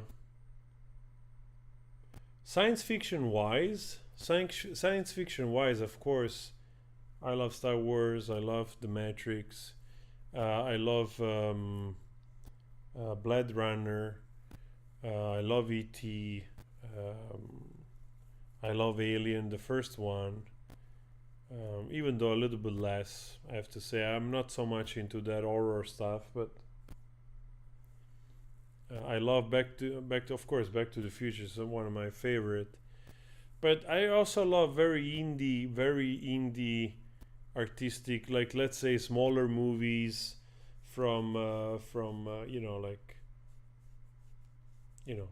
like for instance, Andrei Tarkovsky was a Russian director, was a little bit like the equivalent of Stanley Kubrick, So Stanley Kubrick and Andrei Tarkovsky are some of my favorite movie director, as in some of the best artists that made movies, like Tarkovsky made Solaris, that George Clooney, I think, did a remake of that movie, but the original is much more compelling if you have the patience to watch it. Tarkovsky also made The Stalker. Obviously Kubrick made Space Odyssey, which is also one of the 2001 Space Odyssey, which one of my favorite science fiction movies still today. And then there is all like, I go into periods, when I was a teenager, when I became 18, 19, I started to discover French cinema. I loved all the Francois Truffaut movies. I loved at the time also the Woody Allen movies. I thought those movies were great, also because Woody Allen, he got inspired a lot from Francois Truffaut, Buñuel, Godard, and like all those French directors. So yeah, the list is pretty big. Werner Herzog, of course.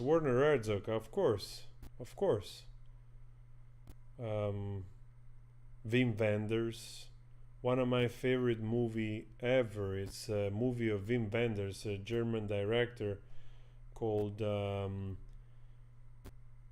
Sky Over Berlin, which in English I think is called Wings of Desire. And of course some Fellini movie, but that movie of Wim Wenders is one of my favorite movie. That movie of Wim Wenders, I think, is one of the most poetic, beautiful movie. Yeah, maybe some of you have watched that. I don't know. Maybe some of you know this movie. They made a remake with Meg Ryan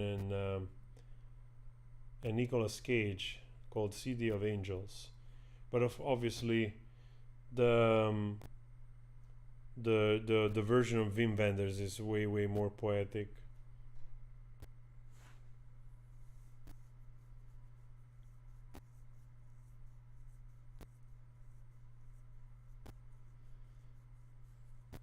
The Mission, you mean beautiful. The Mission has beautiful music, man, and also with Robert De Niro.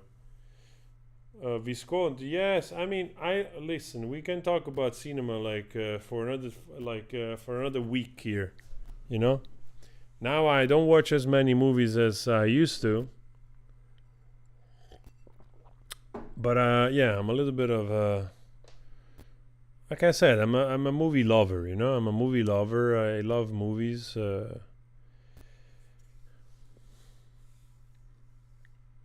I always go search for all kinds of directors, older, newer, and there were times where I watched like 2-3 movies a day when I was young, It's like really I loved learning and watching the photography and just enjoying the poetry and the acting and the music and all of it.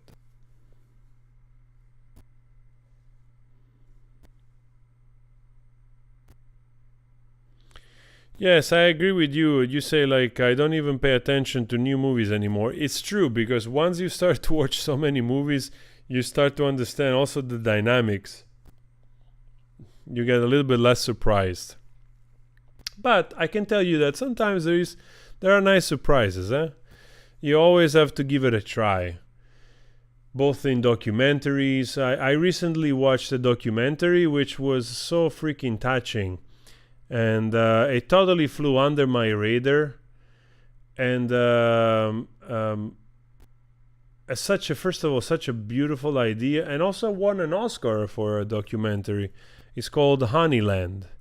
Maybe, I don't know if any of you, I write it, Honeyland, I think it says.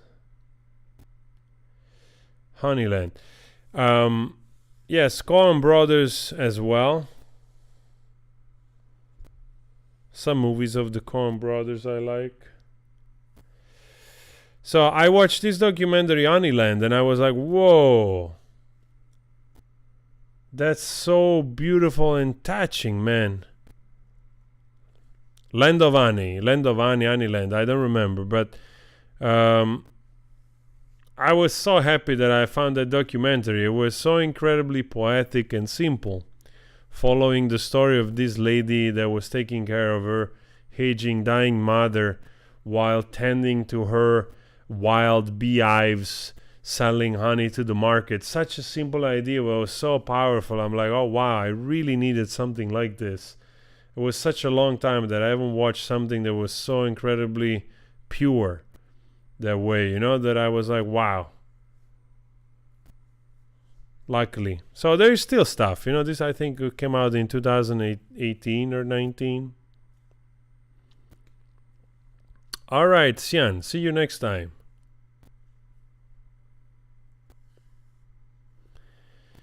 So yeah, you have to give it a chance to new stuff. I honestly, I always have the dream of making a small movie myself. Some kind of, I'm a big fan of, like I said, I was a big fan of Francois Truffaut, Buñuel, Kieslowski, a Polish director that lived in France. I love his movies. I love Kieslowski's movies. The trilogy also is one of my favorite series of movies, Blue, White, and Red. And of course, Eric Romer. Eric Romer is like literally every movie of that freaking guy are an essays on life. And basically, Eric Romer, it's like a more, let's say, intellectual Woody Allen. I'm pretty sure that Woody Allen has got a lot of inspiration from Francois Truffaut, Eric Romer, for sure. I don't know if anybody of you in the audience has ever seen any movie from Eric Romer. His movies are just fantastic. Tale of the series of Tale of Summer, Winter, Spring, and Autumn are just fantastic movies. Yeah, there's a lot of stuff out there.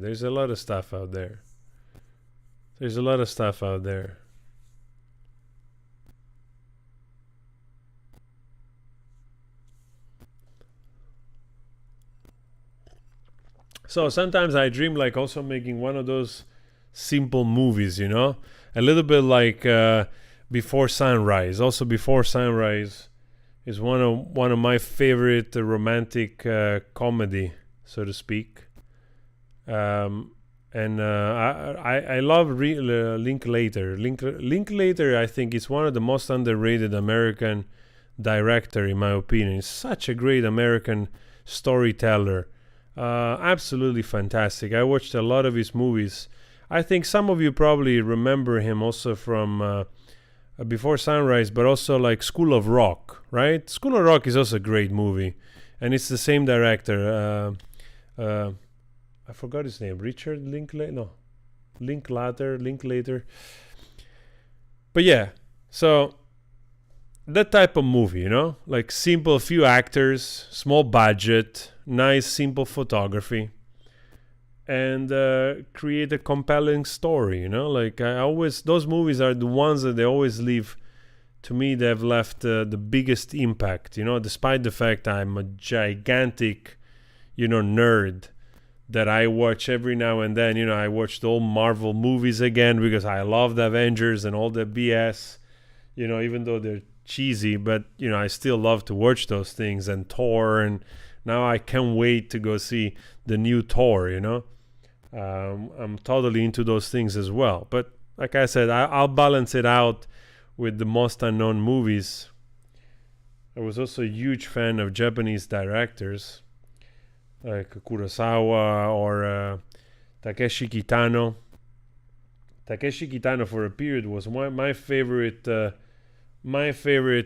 sort of Yakuza movie director, so to speak. You know, actually, Takeshi Kitano inspired a lot of movies also for Quentin Tarantino. I'll tell you, maybe another time we do this talk. Like, Quentin Tarantino is a huge Takeshi Kitano fan. Actually, at one point, he made a company in the US to distribute the movie of Takeshi Kitano, because the movies of Takeshi Kitano were not being distributed in the US, and Quentin Tarantino loved these movies so much that he distributed them himself. So, and of course, Takeshi Kitano also worked a lot with Joe Hisaishi for music composition in his movies. And Joe Hisaishi, you know him from the soundtrack of all the Studio Ghibli movies. So if you have ever watched a Studio Ghibli movie, chances are that the music that you've heard, it's made by Joe Hisaishi, which was another of my favorite composers and music, like John Williams, you know. One of my favorite, Jan Zimmer, you know. One of my favorite soundtrack composer, or Ennio Morricone.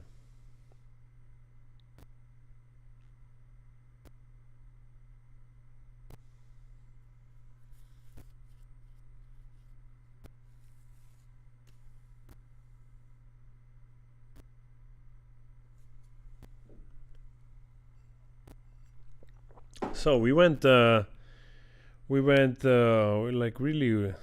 hard into cinema. Well, it's alright, you know, like in the beginning we talked about the gossips and whatever. Now we're free flowing whatever we want to go. So there are no rules.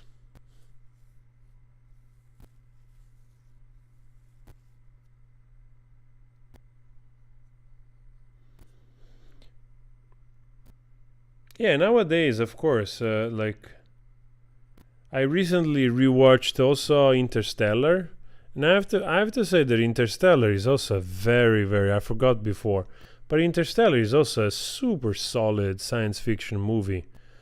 Really, really good science fiction movie.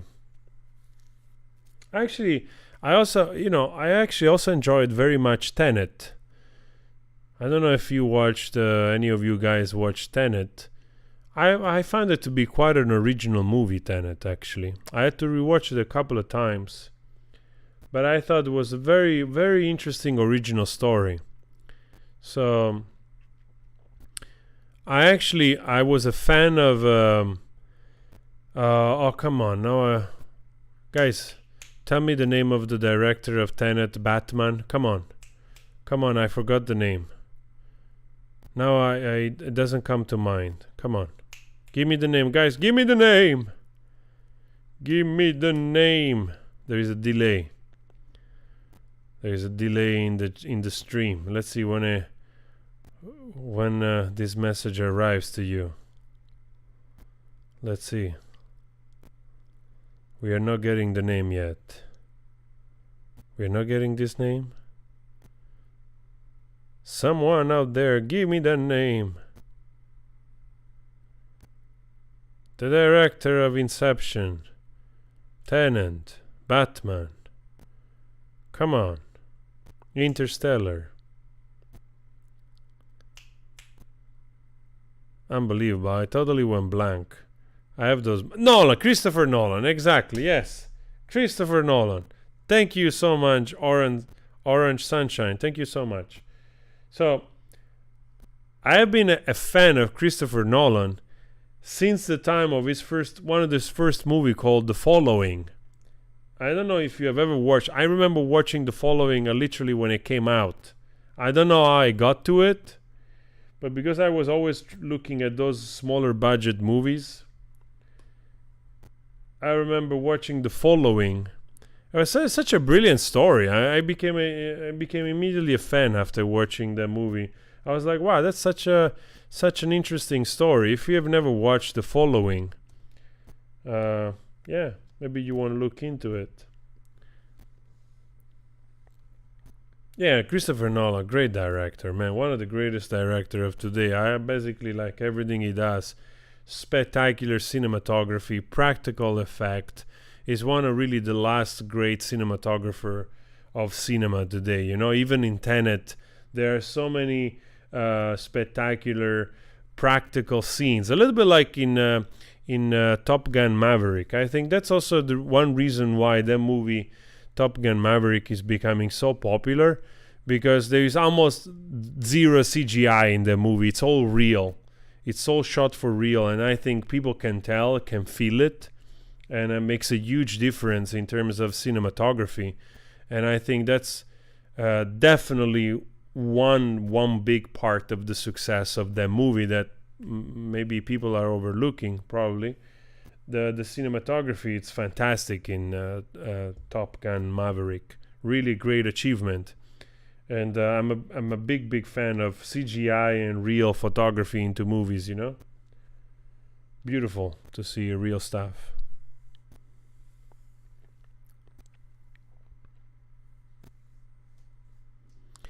Yeah, Interstellar definitely is it's a movie you have to watch a few times.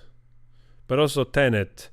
Also, Tenet is a movie you have to watch a few times because it's confusing with this reverse kind of storyline going back and forth into time, you know. But quite interesting and entertaining. For sure. Like really challenging, you know, trying to make a story that it's not spoon-fed to you like most of the time, you know, movies have to do through exposition, because otherwise, you know, they're afraid that you don't get it. That's also the fun when director made movies where you just were like, you know, you know, it took you a little bit of time. Especially in the past, older movies, they were so much more ambiguous, you know. Trying also to challenge you instead of just spoon feeding you the simplest of the explanations, you know.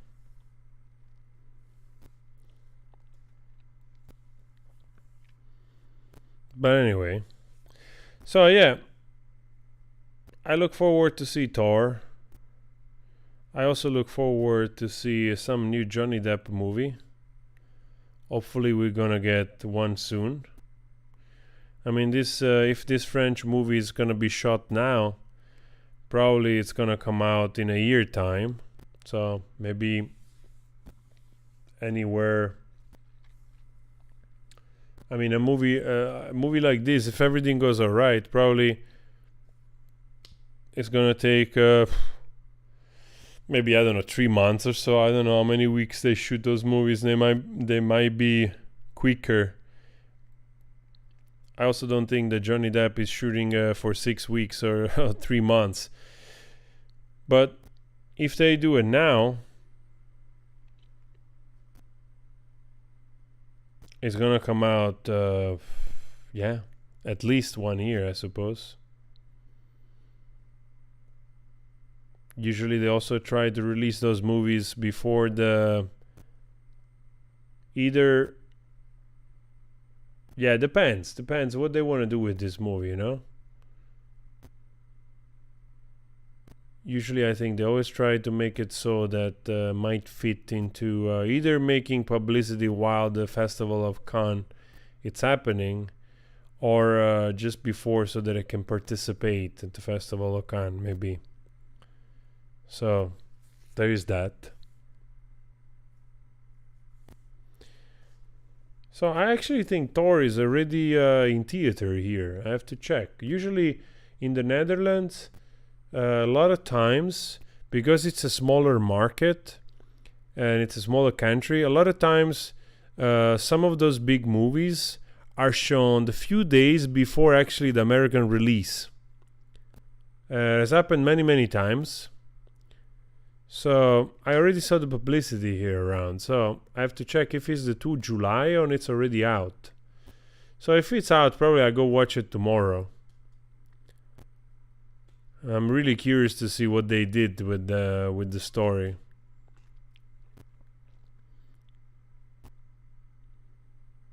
Yeah, I would love to see more Loki, and a little bit more of those stories. Those characters are so good. To explore that universe a little bit further would be so nice before Hemsworth gets tired, of this character, because he's a good actor, and I think he's probably also getting tired of this character,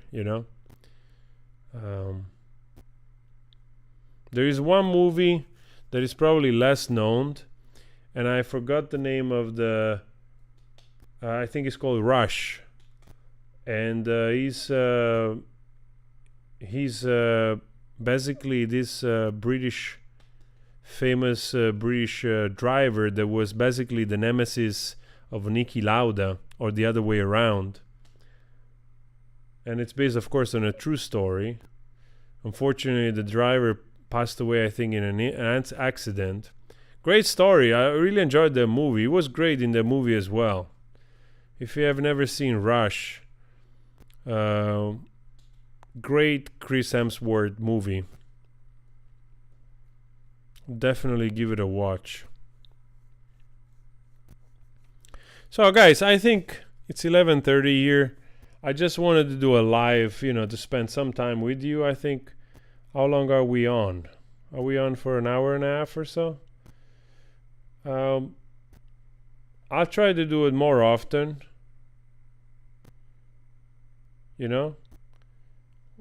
Especially also. By the way, guys, I did go to watch the new Elvis movie. I just actually watched it. Thank you, Benji Tower, to remind me that.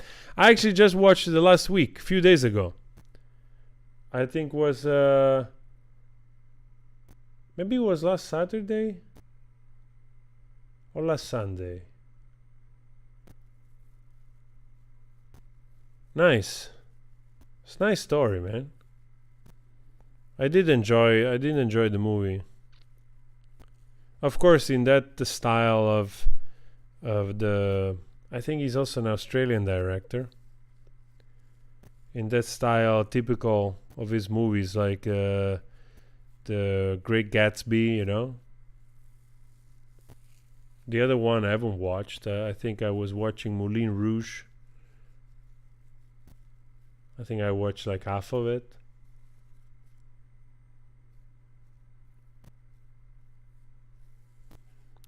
Yeah, definitely nice movie, man. Go watch for sure, like the new Elvis.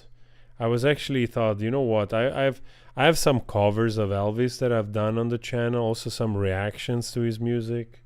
I was thinking like this week of doing a cover of Elvis. Such a great artist, man. And actually, by watching the movie, I got so pissed off because I didn't know, actually, just the obvious, but I didn't know. Like, apart from Elvis, living in Germany for I don't remember now if it was 2 years or a year, because he was drafted in the military, and he was in Germany for a good part of 1 year or 2 years. But then when he came back, well, it was really astonishing to learn that this guy has never toured Europe. I mean, how messed up is that? That guy has never given a concert in freaking Paris or London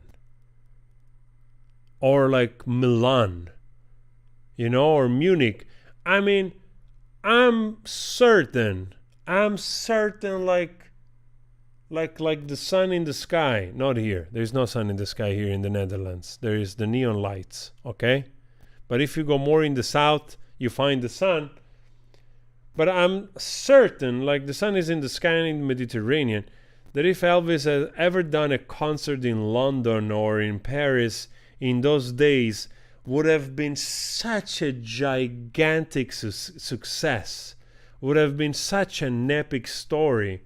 And I'm so pissed off that because of that freaking colonel that basically held him hostage, his manager, this guy never managed to tour outside the US. I mean, it's insane when you think about it, huh? It's insane. Elvis Presley has never been out. Did he give like one concert in the Hawaii? I think one time it was, I don't remember if it was this concert that he gave, well, it's still US anyway. So, yeah, that was really strange to learn about Elvis Presley, you know? It was really strange. Ciao, Trish.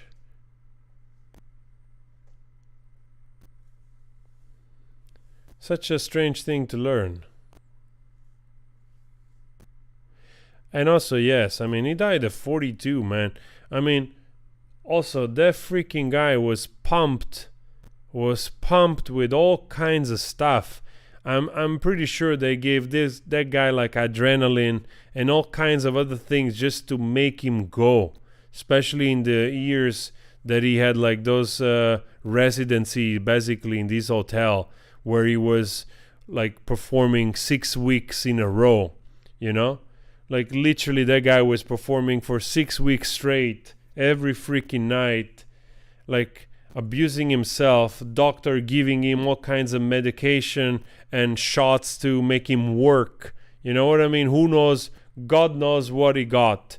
And then all of a sudden at 42 his heart gave away. I'm also so pissed off about those things because you know as a certainty that those people messed him up, you know?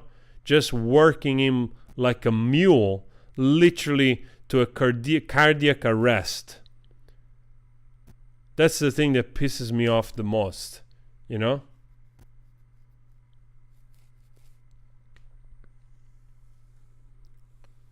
Well, while, you know, if he had managed to take care a little bit more about his health, would have been around for way, way longer, you know?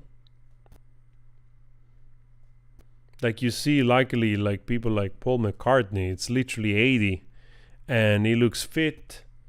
He's still performing. Literally just last week did a performance which was great from all the review that I read. I wish I had the chance. I don't like those gigantic crowds, but he also showed I think My Valentine video song with on the screen images of Johnny Depp, because if I'm not mistaken, in the video My Valentine there is Johnny Depp. There is also another actress, I forgot her name, Natalie. I think there's also Natalie Portman in the video. So he was showing that in his concert, you know, which is great.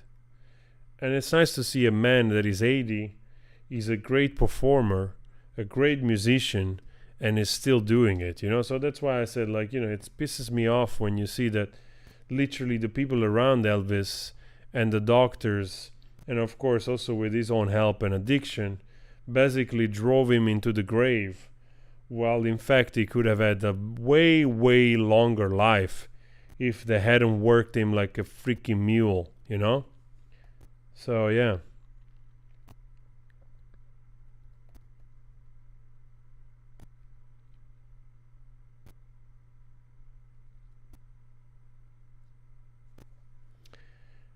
Yeah, that's it. That's it, guys.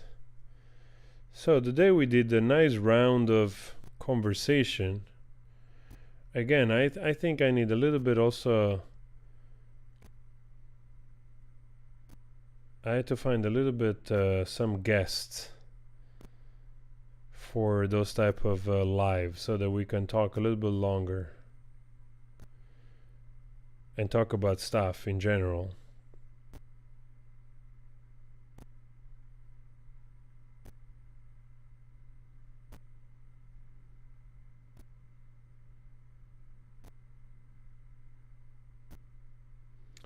And Jacobs, McCartney isn't that talented. Well, I mean, I like to disagree with you. I think he's pretty talented musician. Great music, great composer also. Eh? It's not just about. And I honestly, I tell you this, that I'm not even that huge of a Beatle fan. Eh?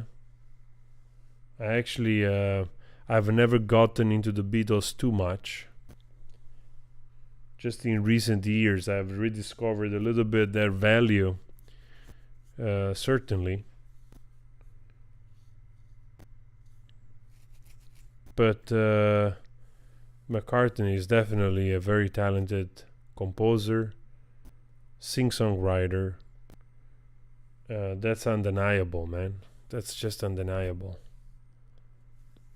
Especially when you consider all those songs they wrote in the 60s. I mean, there's some songs that are just fantastic. And then you realize, like, wow, there was nothing like this before. And those guys, basically, they made them all up in that period, you know? Quite fantastic, man. Of course, all of them were great, huh? John Lennon and the other two member, I forgot his name, Ringo Starr and George Harrison. What a phenomenon, eh? What a strange time. Like, in those periods, like, you know, such a strange passage of the baton. Like, you had Frank Sinatra, which was the biggest star in the world, both as an actor and a great crooner musician, singer, legendary name that carried on to his death and still today, you know.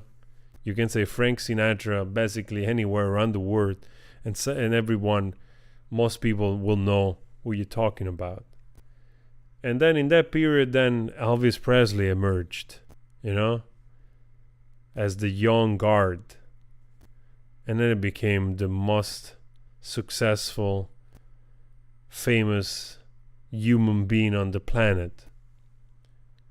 Basically advertising rock and roll for all the new generation, including the Beatles, that probably were inspired by Elvis Presley and Little Richards and all those great musicians of the time. And they made their, 10 years after Elvis, they started to get big. And they took basically from Elvis, and then you had the Beatle money for another 10 years. Or whatever was the run, you know? And then I suppose Bob Dylan, it was in that period also as a folk singer. What a period. And then all of a sudden, boom, Led Zeppelin emerged in 70, 69, 71, you know? I think Led Zeppelin had the shortest run of all those bands, and probably became one of the biggest band ever with the shorter lifespan. Because I think basically Led Zeppelin were a thing from 69 to, they became big from like probably 69 to 73.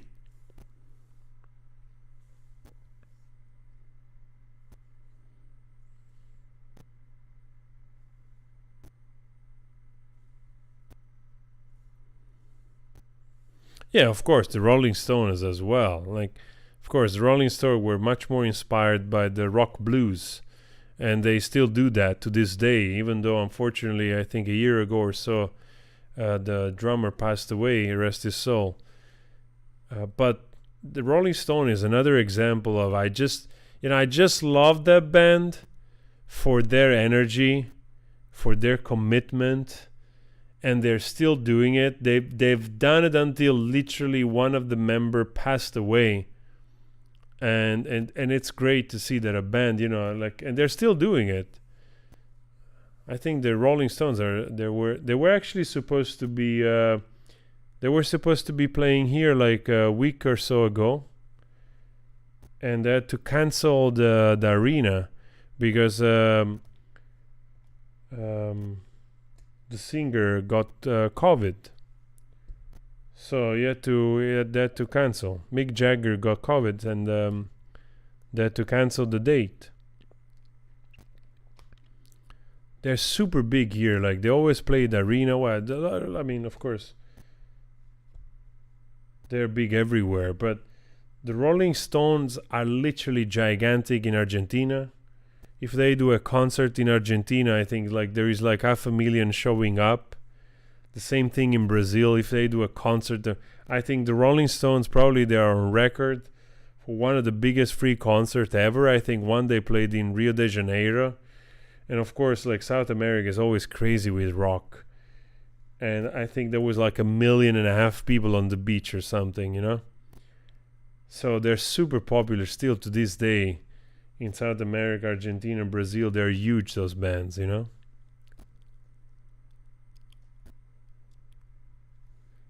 And it's really nice to see, honestly. I'm a big Jimi Hendrix fan, man. I'm a big Jimi Hendrix fan. And you know what? It's funny about Jimi Hendrix? That basically Jimi Hendrix did the other way around. Like, all the British bands were having success, and all of a sudden they moved to the US, you know, to have success. And basically Jimi Hendrix, nobody was giving a damn about him until he moved to London and he started to be successful in Europe, you know, like he started to really be picked up in London, in the UK, and became incredibly popular. And I think that translated back, of course, back into the US as well. So I think people weren't ready for Jimi Hendrix. Another legend, man. Another legend that went away too early.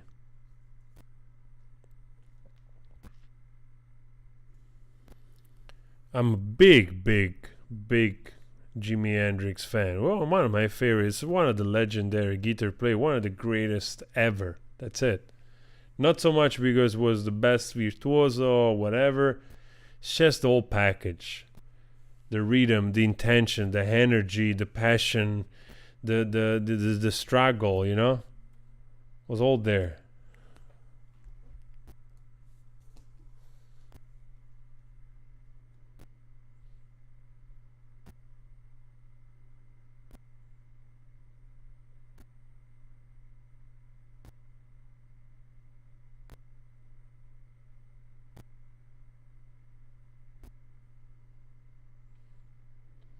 Actually, I lost the chat. Let me see.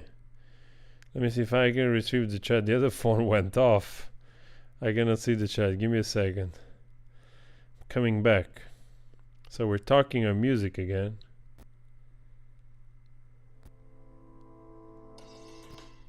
We're talking on music again.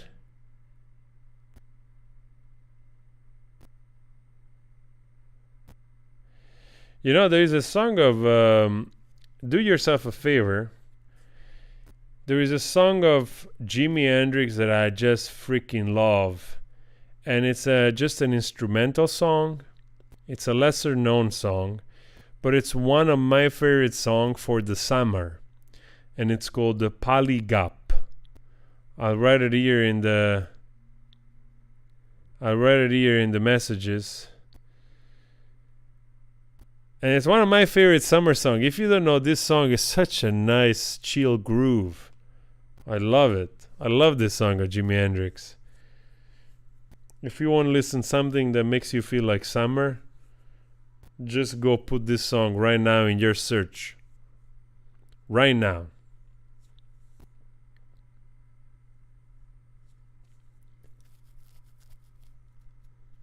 Guys, we're getting deep into the best. Of course, Pink Floyd. Of course. What do you think? Huh? Of course, Pink Floyd.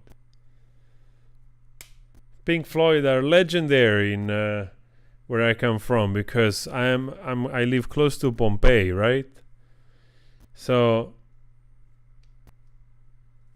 their concert in the theater in Pompeii. You know, the videos. I had that CD since I was a teenager, you know, listening to that live performance, you know. I love Pink Floyd, man. I love all those bands. This is the music I was listening to. I was never of my times in the 90s, you know, when I was a teenager. It's also not true, but definitely, you know, the mid-90s, grunge was done, and I was listening to grunge and to the Smashing Pumpkins, you know, all these bands which they were popular between 87 and 91, 93. You know, Alice in Chains and Pearl Jams and Soundgarden, you know, all that like group. But at the same time, I was listening to, you know, Metallica, the early, you know, the early albums of Metallica, all the metal, all the hard rock, everything heavy that I could put my hands on, and of course all the hard rock from the 70s. I literally thrived on that, you know. It's just that at the time, even though it doesn't sound like that long ago, but the 90s, still, you didn't have access to all this music that you have nowadays, you know. You still had to actually buy the stuff. Otherwise, you were bound to whatever your friends had, and you could make mixtapes of, you know, and share it. So you had limitation on the what you could get your hands on, because you couldn't spend, you know, like $20 every week for a new CD or a cassette, you know. Of course, Nirvana, Red Hot Chili Pepper. Of course, this is all my teenage times in between all those other things, you know.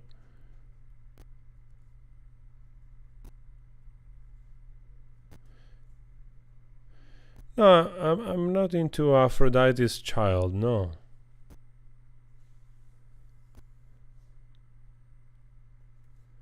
No, don't know much of that.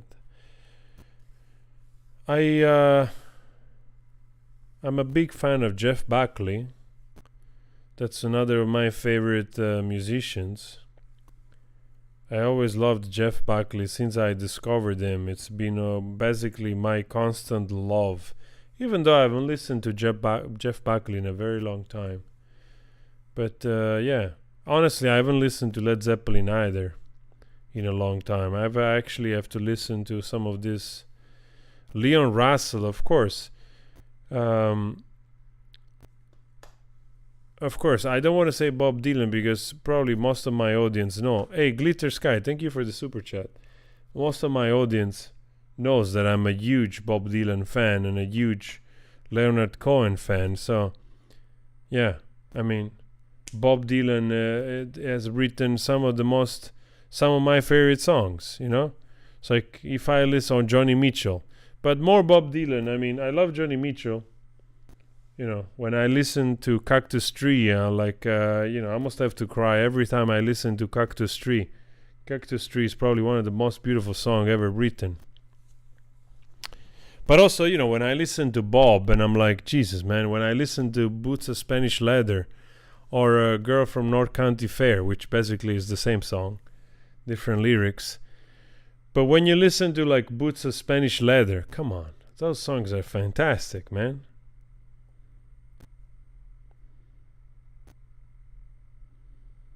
Those songs are truly fantastic. Yeah, big fan. Big fan. Yeah, then we could go through the 80s, of course. You know, there is all like Bruce Springsteen, of course. I'm a huge fan of The Cure, you know. The Cure is just a fantastic band. Disintegration, it's one of the best album, like, ever. You know? It's like, Disintegration is like almost basically every song is great. Including Lullaby, you know? Early Springsteen, of course. I mean, Springsteen, literally the voice of working class America, especially the early songs, right? Great stuff, man. Great stuff, Springsteen.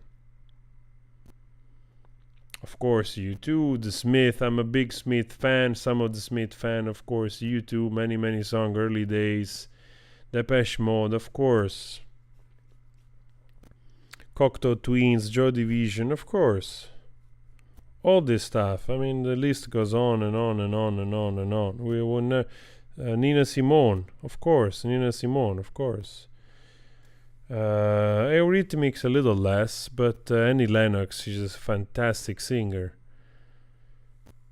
I love also a lot of the 80s less known band, which they have a great vibe. You know, now there is a little bit of revival of that kind of 80s vibe.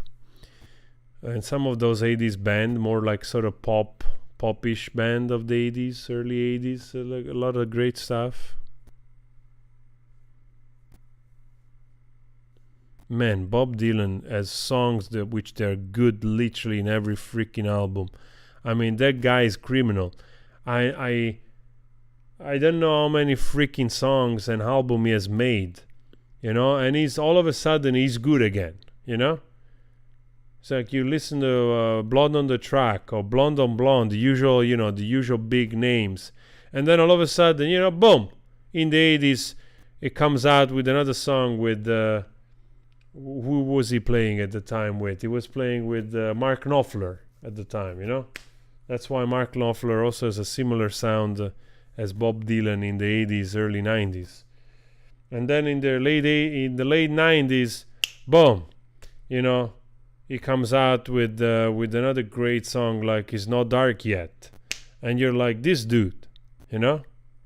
It's like one of the few musicians that every so often gives you another freaking masterpieces of sing-song writing, you know?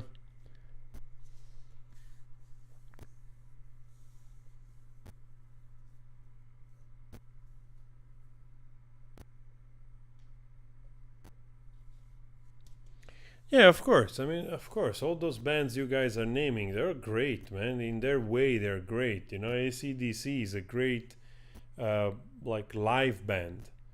You know, they're not super innovative in the way that, you know, they're still doing the same songs that they were doing in the late 70s, early 80s. But they have that great sound, and that's fine. You know, it's truly like a great show to watch. I would have loved to see AC/DC show. Like you also like Iron Maiden. I got lucky that I saw Iron Maiden once. I was a big Iron Maiden fan as well. So yeah, I was all into that kind of stuff.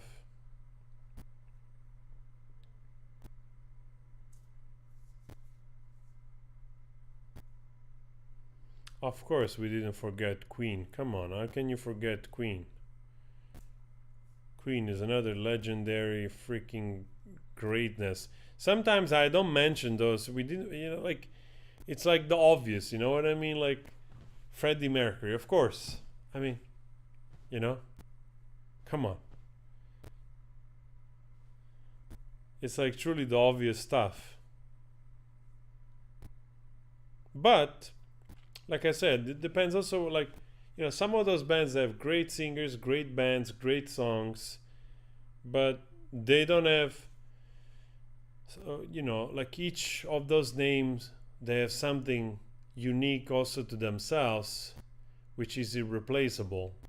You know, I will never replace, you know, Spanish Boots of Spanish Leather of Bob Dylan with any other song of another band, for instance. You know, I'm glad that Bohemian Rhapsody exists, and I'm glad that Boots of Spanish Leather or Cactus Tree exist, even though they're incredibly different songs with incredibly different level of skills in terms of compositions and musicality, yet each one has their own greatness.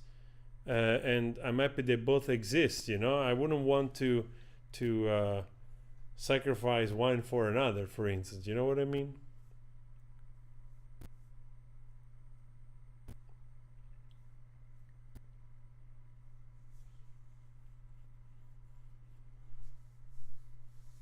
Yeah, of course. You guys share like share all your favorite songs. Of course, that's great. I'm literally reading the comments, and I listen to all of this music that you're mentioning, you know, including Zucchero.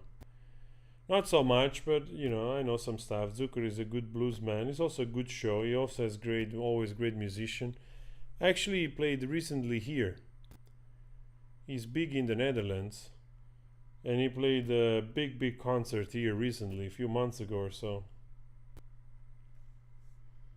So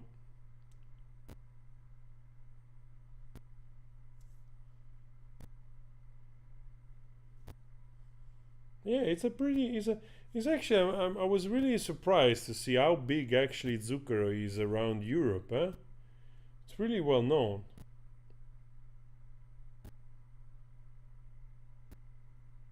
Hey Marsh, thank you. Of course, Sugar Man. Sugar Man was a fantastic documentary, and honestly, I tell you this: the first album of Sexto Rodriguez, it's fantastic. Like the period where the documentary came out, I immediately fell in love for the sing-song writing of that guy, and the first album, also the second is nice, but definitely they're super legit songs, man. It's actually criminal that that guy at the time didn't achieve the success of other great names like Bob Dylan or Joni Mitchell, because as an American sing-songwriter, that dude was just spectacular. But again, you know, great story. He was basically he is legendary in South Africa, and he didn't even know that. So it was nice, the arc of the documentary, that he managed to first discover that and enjoy that, and be able to perform there. So there's a beautiful arc to the story of Sixto Rodriguez, luckily. So if you haven't watched the documentary, Sugar Man was yeah, definitely watch it. And the songs are great, man. The songs are freaking great. Like really masterful sing-song writer to Bob Dylan, Leonard Cohen level. You know, I was like truly blown away by those songs. And as you can tell, I love folk music. By the way, I'm gonna publicize myself a little bit. Some of you already checked them out, but if you want to check some of my folk songs, you can check them on Spotify. And I think the links are in every video. In the description you find the link to Spotify, so that brings you to Thin Man and Sparrow, which is my my band with Jean. And you find simple folk songs there. If you have Spotify, you can listen for free. So go give it a listen if you enjoy that type of music.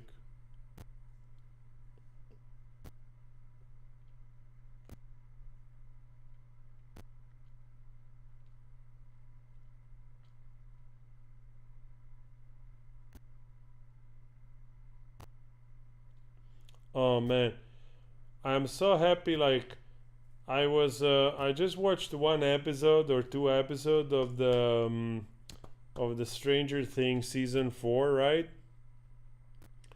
And also in that movie, they show like these famous songs of Kate Bush, right?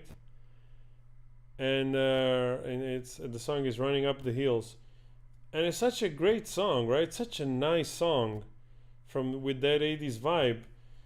And I was so happy to see that a song that was released 37 years ago literally hit again #1, I think in the UK or so, in the chart after 37 years, and it gained like millions and millions and millions of, like 15 million views in like a month or so, or in a week on YouTube, because of the the new interest also from the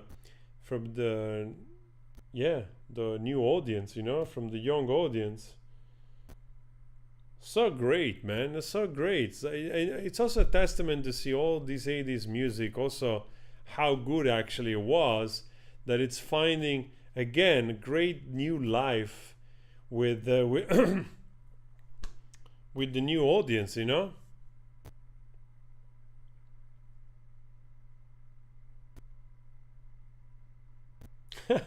Stop anthropomorphizing AH.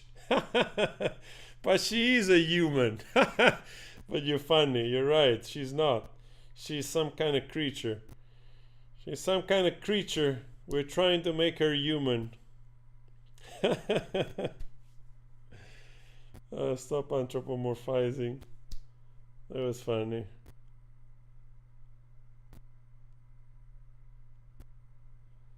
What's the song? Running Up the Hill. Kate Bush, Running Up the Hill.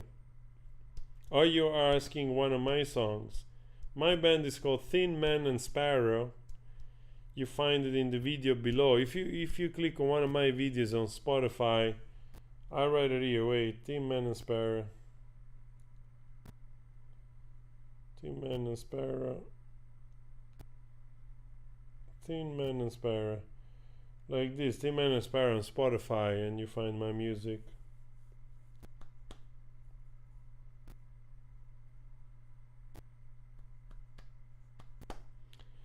Oh man, I'm gonna call it a quit in 2 minutes. I just want to reply also to this comment.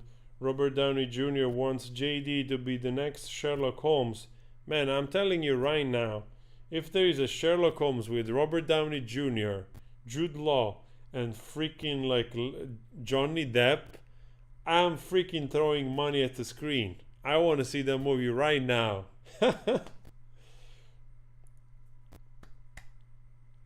Thank you, Sue. Thank you, Sue Kissinger. I love to see the first Sherlock Holmes. I think there are 2 Sherlock Holmes. I can recall at least one, obviously. I really enjoyed, and I think the director, it's Fight Club. No, the director, it's Guy Ritchie, right? Guy Ritchie was not Fight Club director, right? No, Guy Ritchie was like the other movie with Brad Pitt. That he was a gypsy. I forgot the name. So Guy Ritchie was the director of Sherlock Holmes. So I think if the combination Guy Ritchie, Robert Downey Jr., Johnny Depp, that would be a great movie.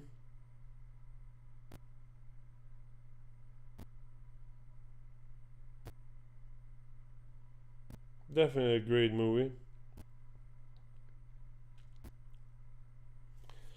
Alright guys, we're winding down here, so let's call it a quit for today. It's almost 11, it's 12:15 here. We're heading for 12:30. Tomorrow I have to wake up a little early. Not too early, but I have to be somewhere at 9. So I better go get some sleep. And before we go, you can just hit the like just to make sure that the live gets a chance with the algorithm gods, because that's unfortunately how it is. And first of all, I want to thank you for enduring the live with me. We went on and on about a little bit random stuff as usual, but I enjoyed to be here. I enjoyed your company. I enjoyed the support. And let's do this a little bit more often. We'll see what we're gonna talk about tomorrow. And I'll see you later. Drink water. Have a good sleep, at least 6 hours. Meditate a little bit.